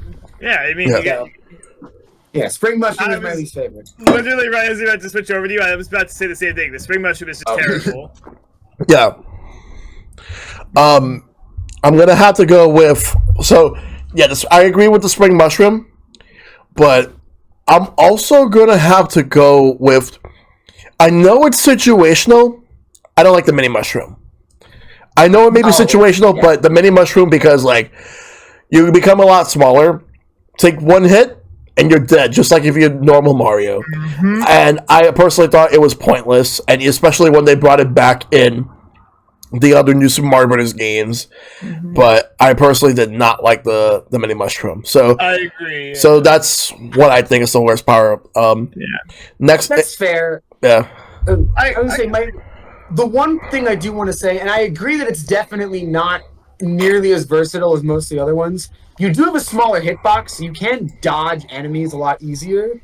So I used it a couple of times for that. But yeah, the fact that you're small, and if you take a hit, you die. You can't even kill enemies by jumping on them. You have to ground pound them. Yeah. Which sometimes make for some creative level design, but most of the time it's just annoying. So I see where you're coming from. Yep. Now, next one is, what is your favorite final boss in the games? My 170.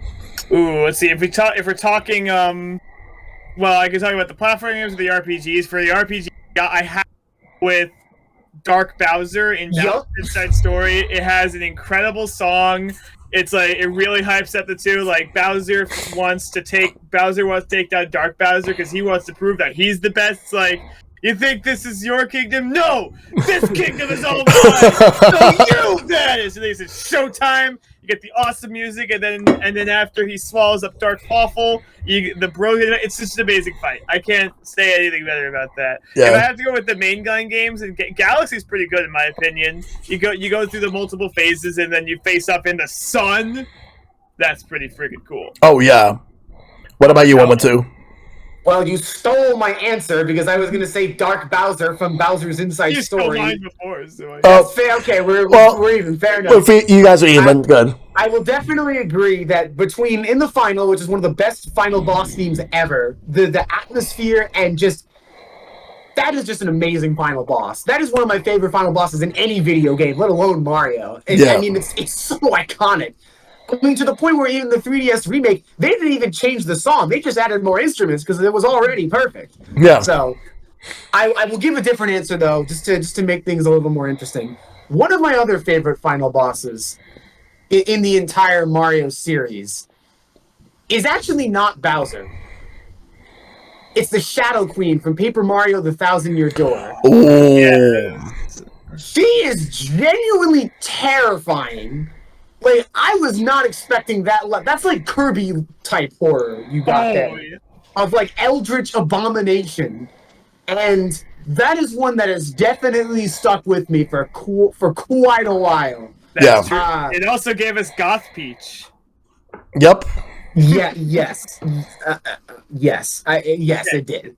But, I mean, even just the fact that you are fighting Princess Peach, that is unheard of to begin with.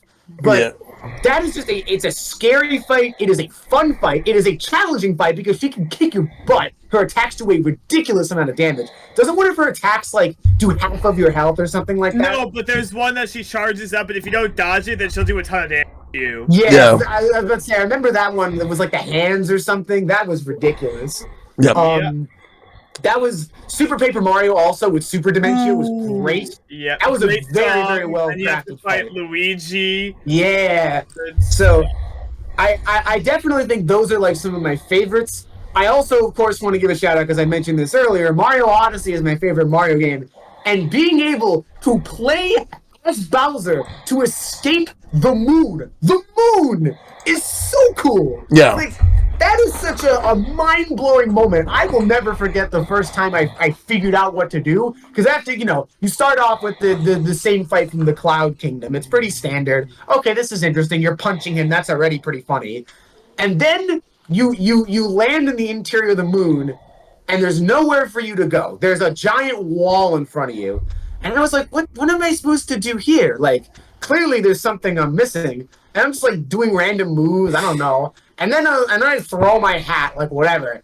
And then the cutscene plays, and it lands on Bowser's head. And I don't think I can properly recreate the scream that I made after I realized what was happening. Because that was incredible. Have you seen the edited video with, like, the Escape from the Moon, but with I Need a Hero playing from scratch? Yes, it is so good. I love that. Yeah. That was one of the best final bosses. Again, that was also one of the best, like, final sequences I played in a platforming game. That was amazing. Yes. So I would say to give a definitive answer, Bowser in Odyssey and Shadow Queen and Thousand Year Door are my favorite final bosses. Yep. I also echo Bowser from Odyssey, and also I like both of the Galaxy Bowser fights in the platformer games. But for I will say also I absolutely love the 3D World final boss fight, especially when you have to deal with Cat Bowser. That was amazing. Meowser. Also, Meowser, yes, he's Meowser. using power-ups against you. But we haven't really talked enough about Bowser's Fury. Just everything about it, especially that final boss fight. So good. Chef's kiss. Chasing him down on Plessy was very cool. I was not expecting that. That was quite the twist. Absolutely brilliant. But for I also want to give no, go ahead. I was gonna say for the RPGs, for me, I know we haven't really we talk about Mario and Luigi and Paper Mario. For me, Smithy in Super Mario RPG. Now that is a fight. It took a while for me to beat him the first time around years ago. One? Smithy from Super Mario RPG. Oh yeah. That he took a while for me to beat him, but when I did, it was rewarding. Like such a because Smithy, you didn't even see him at all in the game until the end. Because I assumed Smithy was just that giant sword, but no, that sword was just there. Exor, yeah. But that was a boss fight. Wow, what a boss fight in general. The boss theme that he was given, and it was composed by legendary composer Yoko Shimomura. Yep, and she ended up and she also did the music for the Mario and Luigi series, yeah. Xenoblade, and I think she you're cutting out. Oh. All right. I do want to say, Exor is a cool fight. I actually killed him in one hit because I actually hit him with Geno World the first time I played Mario RPG. So I actually have very little memory of that fight because it was only on my second replay that I actually fought him legitimately. So, without the lazy shell. I was like, look, all right. I mean, you got to use whatever tools you have. Exactly. No, what I was about to say is another fight that wasn't brought up was the original Paper Mario fighting Bowser. Yes. That was a really good one because it felt like everything was coming to a boil. Bowser was at his most threatening yet. He had a plan. He stole the Star Rod. He's kidnapped everyone. He had all of his minions placed out. He had a plan. Right. It's like you almost deserve to win at that point. But yeah, Mario comes all up in here. He has all the power of the Star Spirits. At first, it seems that things are going to go wrong because Bowser's got even more powerful thanks to Kammy Koopa. But ultimately, thanks to Twink and Peach and everyone else, Mario was able to win. And the fight's even harder if you're playing the modded Master Quest version. Oh no, I remember that because I tried that and I got my butt kicked like 5 times. I've played it, and with save states I was able to win, but I was able to play it. That game is crazy. Yeah. Mario 64's final boss is also really good. I wouldn't put it in the upper echelon just because even though it's epic and I love the atmosphere of it, I don't know. The control stick rotation of tossing Bowser into a bomb. Yeah. It's iconic. It's a little too finicky for my liking. Oh yeah. But let's move on to the next one. Mr. Ben asks, Wed, Bed, and Behead, which is basically the safe for work version of oh yes. FM and K. Where does Peach, Daisy, Rosalina fall on this scale? Can I refuse to answer this question? I don't particularly. It's more of a joke, but okay. If I have to be the only one to do it, I'm just gonna say that. I'll do it too. All right. I'll say this right now. Let's see. Bed with Rosalina, wed with Peach, and behead Daisy. Yeah. That's so it's behead, wed, and dead. Okay. Wed, bed, and behead. Bed, wed, dead. Okay. For me, I would bed Rosalina. Yeah. Wait. No, go ahead. No, actually, I would do that. Actually, no. I would bed Daisy, wed Rosalina, and behead Peach. Okay. But remember, this is just a joke. I know. Man, people really like Rosalina. I don't know. Rosalina's amazing. Really like Rosalina. Rosalina actually helps Mario. To be fair, yes, that's true. Paper Mario games. Okay. I mean, Peach is great in the comics though, and in the movie. Okay. Yeah. Next one is from Enigma. What is your favorite Mario Party game, which has already been like we already talked about that one. But he mentioned board and the top 5 mini games for many of the games. It's hard for me to think of top 5, but I'll name one like mini. Okay. So I'm gonna say this right now. I like Book Squirm a lot. Yes, that's a good for Mario Party 4. For boards, I'm gonna have to go with Horrorland and Mario Party 2 or Westerland, one of those two. But for 4, I absolutely love the Goomba one and the Shy Guy. Well, they're all good. They're all good. All right. But yeah. Let's say, wait, are you thinking of Hotel Goomba from Mario Party 5? Goomba. Sorry, 4.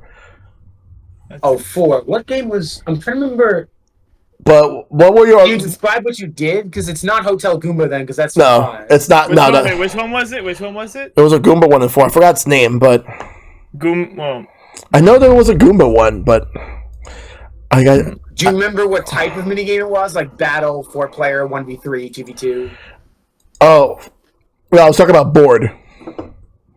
Oh, you were talking about the board. Okay, sorry. Yeah, I moved from minigame to board. That's Goomba's. It's the casino one. Yes. I keep wanting to say Goomba's Booty Boardwalk. But no, that's the one in 8. Yeah, we're talking about the boards, not the minigame. But what's your favorite minigames, My 170, and the board? I have to think about. Well, another. So normally I'm not a big fan of luck mini games, but one of my favorites in those regards is Bowser's Big Blast, along with other similar games like that, because that game can get really intense. It can get really nerve-wracking because you never know who's like get cut and who's not. Another similar game in that vein is Cut from the Teeth, which is basically the same thing as if you cut a rope. It's the same exact game. Yep. I'm trying to think of another one I like. I have to really think about this because I was not prepared. Let me see. In Mario Party, let's see. I love Shy Guy Says. It's always a classic because that game can go on for a while and gets very, very intense. Yeah. Let me see. But I will say Tug of War sucks. Oh, yeah. No thanks. Yeah, all the control stick rotation ones are annoying. Yeah. Yeah, no one likes those. I'm trying to think of one. Mario Party 2. I feel like look at like every Mario Party. Yeah. Let's see. Hot Rope Jump is also really intense. I'm just like skimming through lists right now. Because that one like it could also go on for a while. Let me see. Mario Party 3 has a few I like. Get that one now. Let's see. That one had. There's the clock one, which that one could be on center. Yeah. Let's see. Mario Party 4 had a few. Mario Party 4 had a good one. There's Book Squirm, which you mentioned. I like that one. Bob on Breakers. That's a really good one. It's a puzzle game. Yep. That one I really like a lot. Yeah. Let's see. What other ones are here? There's in Mario Party 5, there was Coney Island, which I enjoyed. Yeah. As well as Pinball and the Pinball one. Even though it did have some of my least favorite minigames like Vicious Vending and the Get a Rope game, it did have some of my favorites like Coney Island. It had what was another one? It was it was a dual minigame. It was a puzzle game. You grabbed it was Peace Out. I like that one. Oh yeah, that's a good one. Let's see. Mario Party 6 had a lot of my favorites too. Let's see. There was What Goes Up, and then at night, you have to fall down. So it basically comes What Goes Up, and in the night version it's called that, but it's basically What Must Come Down. Catch You Later was also a good one. I like Snow World. That can get really crazy. Yep. Let's see. Lift Leapers is a fun little platformer. I noticed that a lot of the mini games in Mario Party 6 just involve doing chores. Like there's a game where you have to mow the lawn. There's a game where you have to dust the room. There's a game where you have to clean the windows. You're just doing chores. Yep. Mario Party 6 was also the game that introduced the mic mini games, and what I would do, like there was one where you have to like say the name of a fruit, and then all but that platform falls, and then basically it's like you basically just say gibberish into the mic and then like just win because no one's gonna. Yeah.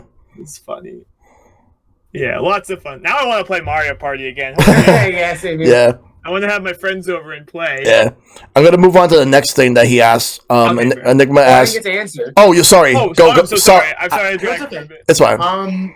So my personal favorite Mario Party minigame in general is Hexagon Heat or Mushroom Mix-Up from 1 and 2. Yeah. Or 2 and 1 respectively. I just think it's a really, really good balance of being mechanically in depth with that while still being a minigame, of course. So it's not going to be that in depth, but it's got enough.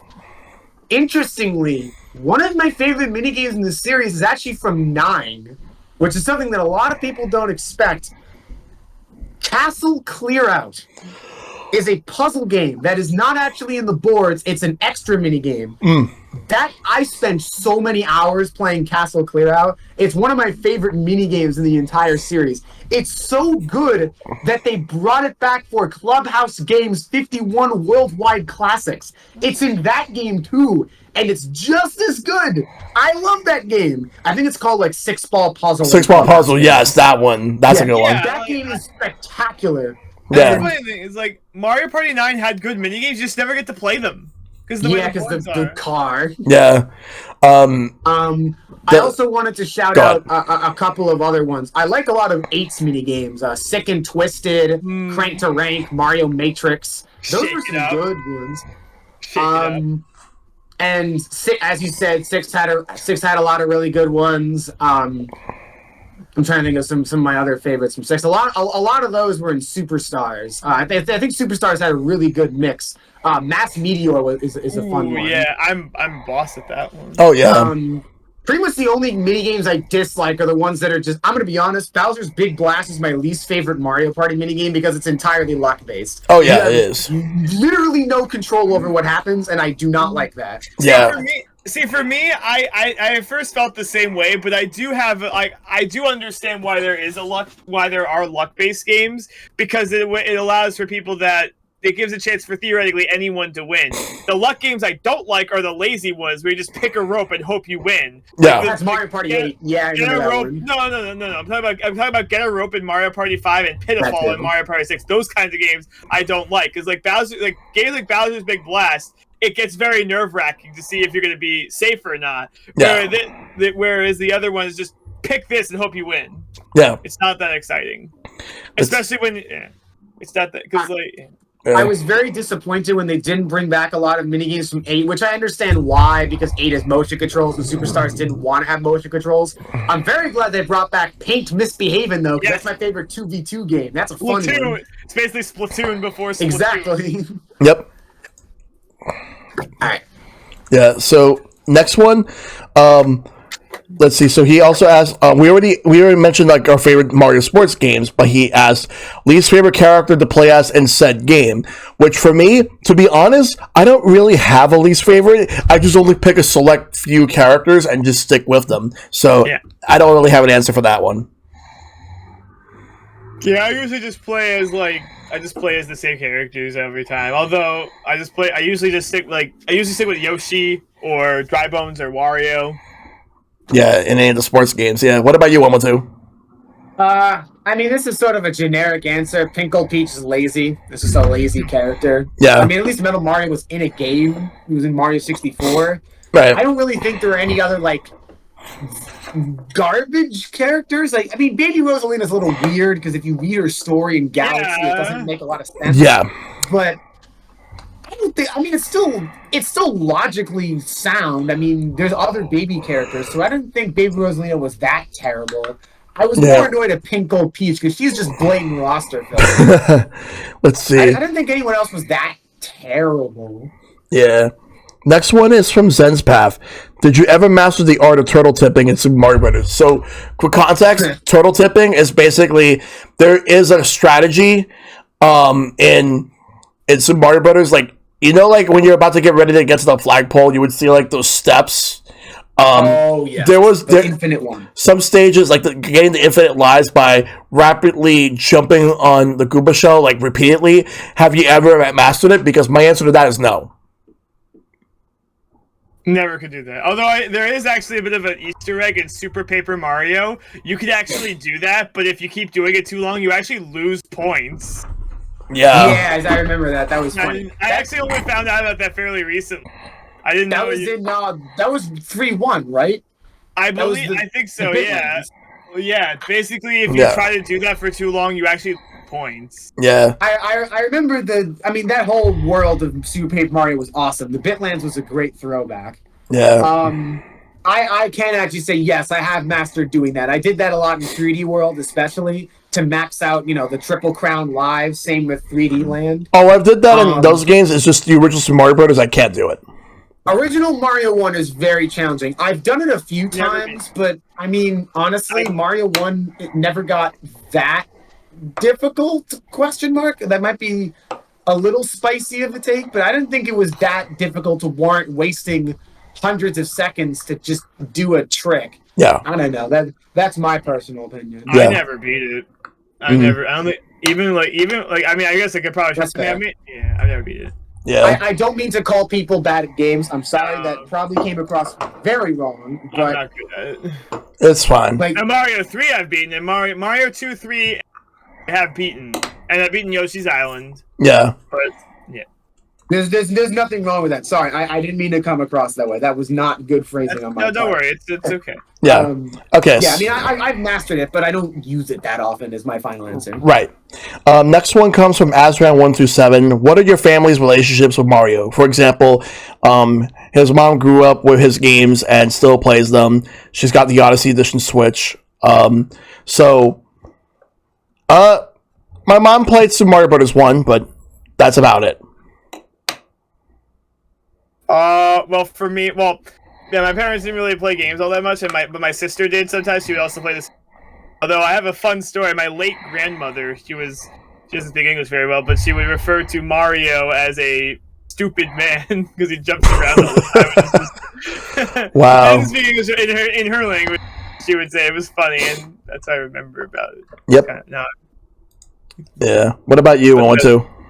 I mean, my brother definitely likes certain Mario games. I know he loves his favorite Nintendo game is Smash. I know that Super Smash Bros. But I mean, I've definitely played Mario Kart with my brother a bunch. I played other Mario games.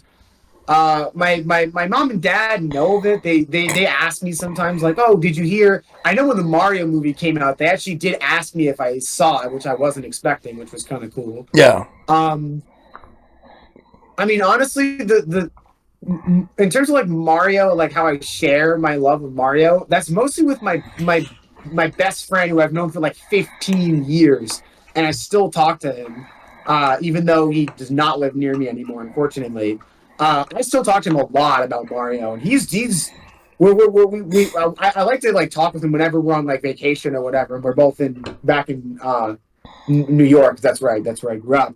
Yeah. And that's really more the thing I remember of like talking about Mario with other people and Switch and Play NYC, of course, which I've been to for 6 years. My God, I cannot believe it's been 6 years. I know, right? Because like for me, like in addition to my mom, like my younger brother, his relationship, like he plays the games, he has fun with them. And we played some of the games together. We played some Mario Kart together. We played Mario Party together. The Mario RPG and all that. My cousin was the one who, like, I've seen beat these games before I ever had a chance to. My older brother used to play, but he kind of stopped playing video games after, like, around the time the Super Nintendo came out, because he just lost interest, whereas I just kept going. But, let's see, that's pretty much it for me, for that question. Nova the Artist... Huh? I said it's a good question. Yep. Nova the Artist asks, what are some of your favorite pieces of music from any video game Mario related? I honestly could go on with this one because there's so many good pieces of music. One of my favorites is from Super Mario RPG, where like you are fighting against Smithy. That's one. Another one is when you are in Booster's Tower, like the top floor. Oh yes. And pretty much anything from Mario Kart, anything from the Mario sports games, anything in general from those.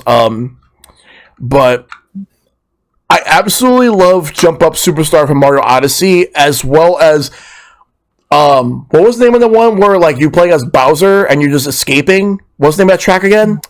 Break Free, Lead the Way. Yes, that one. That's a good one. So Also sung by Kate Higgins. Yeah. What about you, my 170? My favorite tracks from the Mario games, like the songs, yeah. Yeah. I got. Well, as I mentioned before, in the final, amazing track really sets the. I said it before. It really sets the tune because it's like an epic final battle, and if you've heard the version with lyrics by men on the internet, that's also a really good rendition. I also like Adventure's End from Dream Team, which is also pretty good, albeit it is an underrated track, and that game I think is fairly underrated, not really talked about as much. I also like the final theme from the original Paper Mario, as well as some of the other boss themes from that game too. I love in terms of the main games, I love the Sky Station Galaxy and Mario Galaxy when you fly in. Galaxy has so many great tracks, but one of the things that really sets the tone for me when you first fly into Sky Station and just land, you get the epic orchestral sound in the beginning, and it really sets the tone. It's like you're here. This is the adventure. Yeah. You're here for an amazing time. Oh, yes. I loved it. I absolutely loved it. Yep. And Sunshine has a lot of great tracks too. It feels like you're on a vacation, even though you have to do work and clean things up for clearing your name for a crime you didn't do. Yeah, that's something, right? What about you, 112? Well, bouncing off of Sunshine, the acapella remix for the secret courses in Mario Sunshine is iconic, even though I'm sure most people do not like that track because of how difficult those sections are. Yeah. It is a good track. Yep. My single favorite Mario track. That's so hard because this is a almost a 40-year history, 40+ year history of songs, and they're most of them are some of the most iconic video game tracks of all time.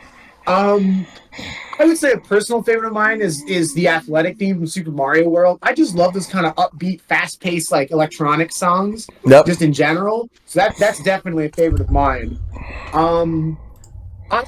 One I really love, and people talk about it sometimes, but I think it needs to be talked about more. Space Junk Road from Super Mario Galaxy is one of the most relaxing songs I've ever heard. I agree. Game or otherwise. Yeah.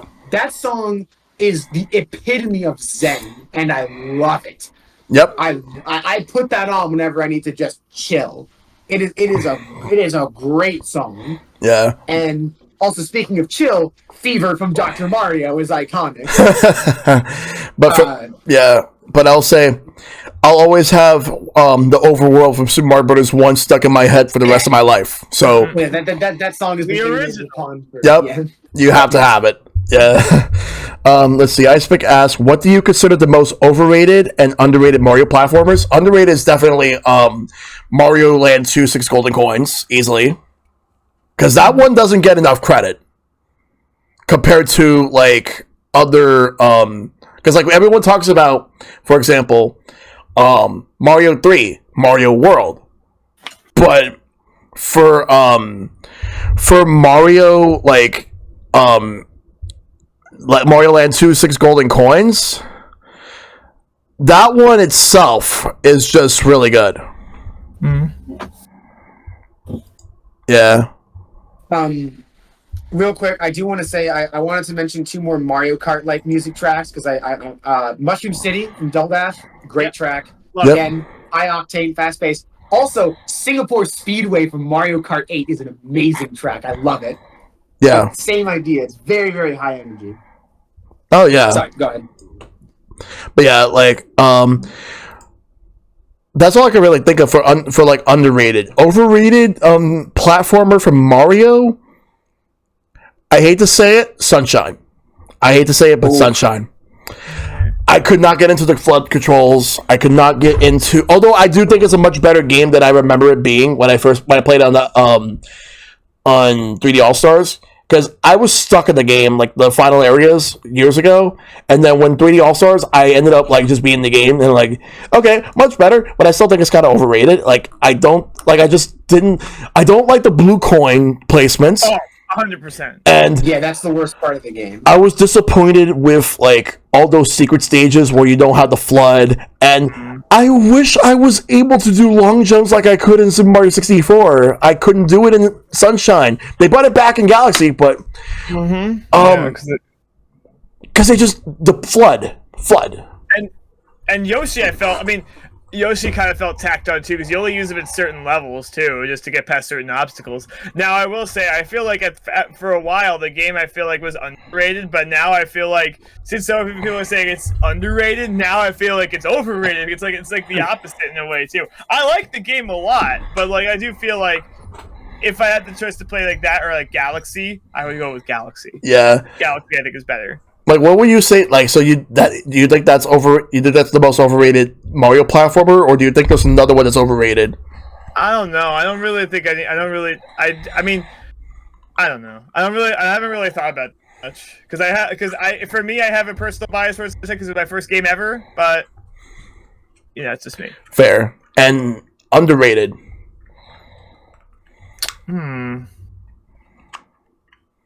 3D Land isn't talked about as much. It was a cool like introduction. Yeah, that's a good one. I think no one really talked about that much because it was like an. Yeah, but I think that game was pretty solid. It is a pretty solid game. I will agree with you on that.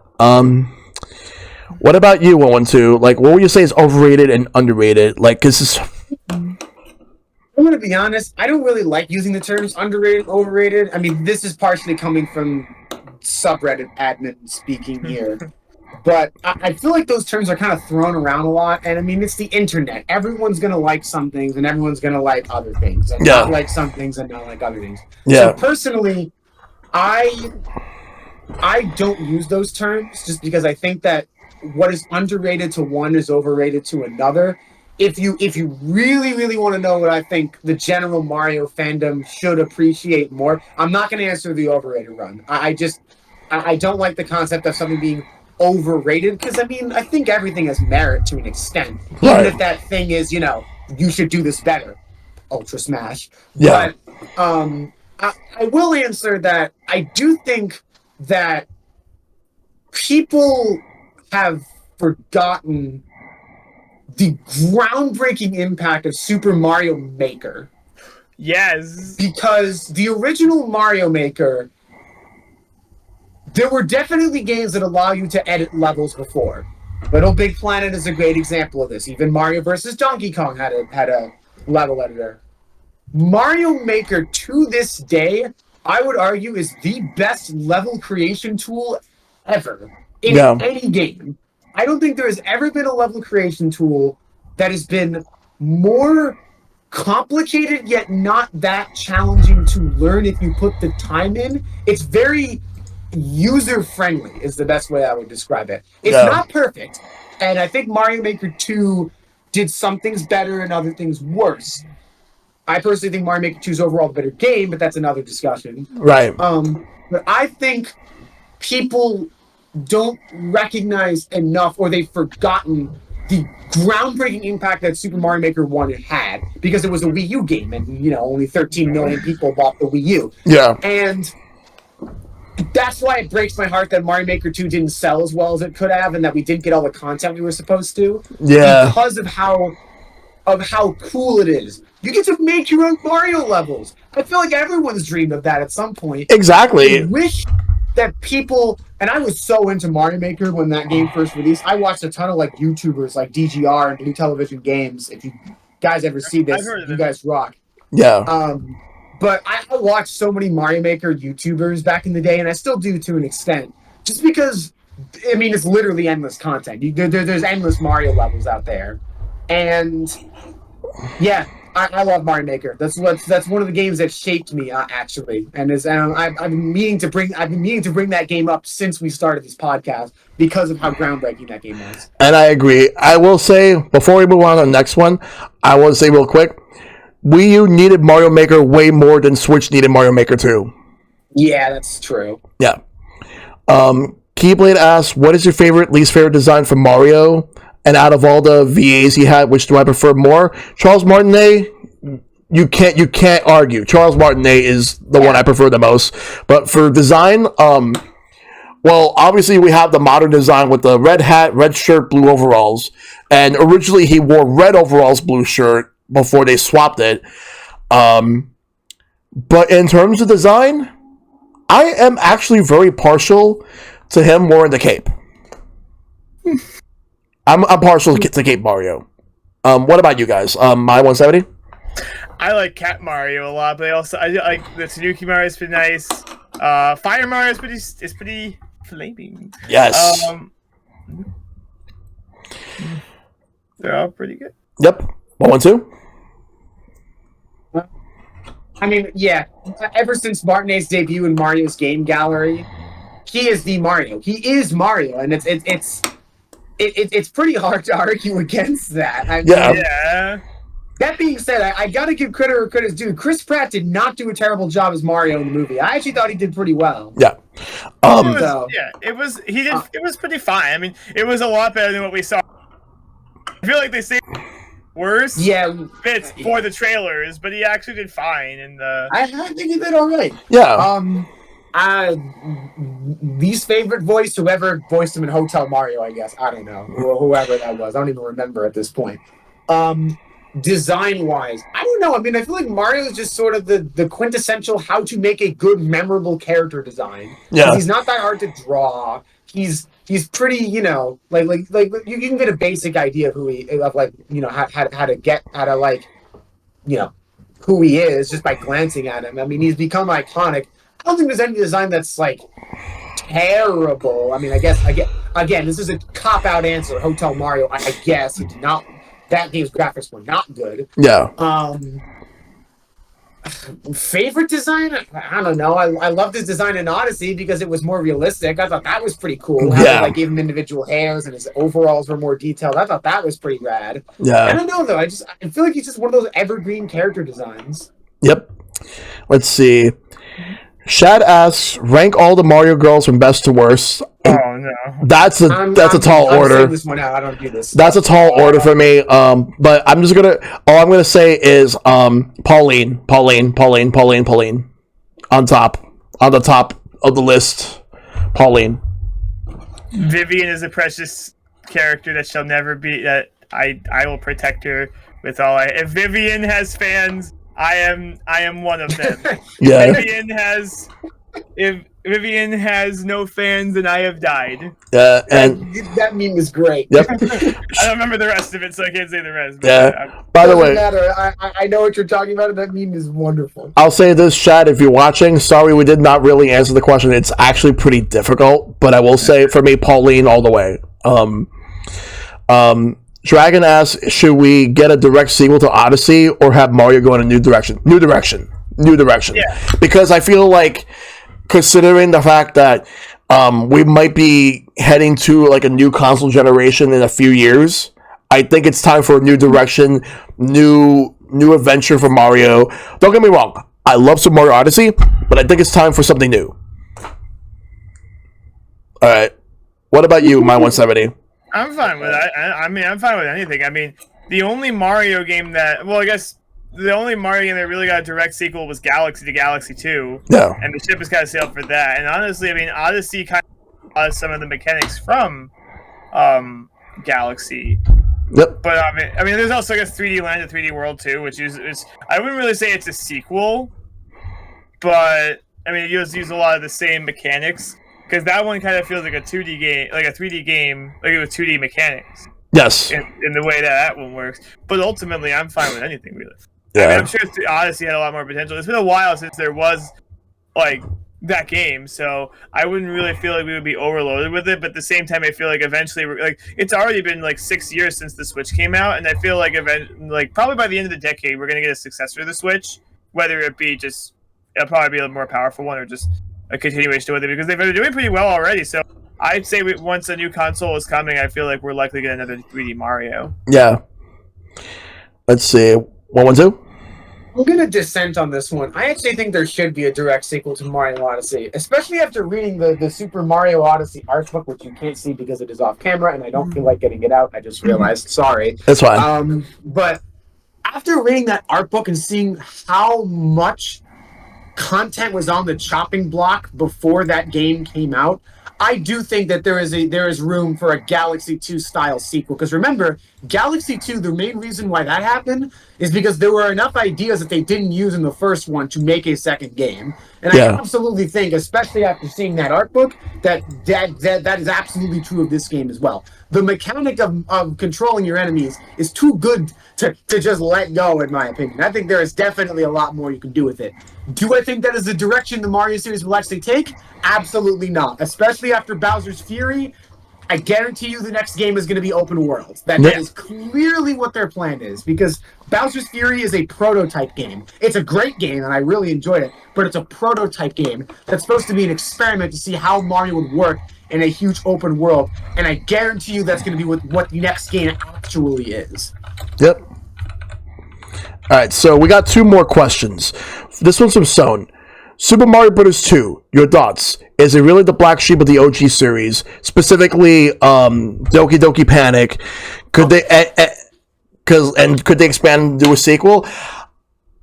I mean, it's hard to really think about if they could do a sequel to that game and how could they expand on it. Maybe not a direct sequel, but maybe just a Mario game where they revisit the world of the Subcon.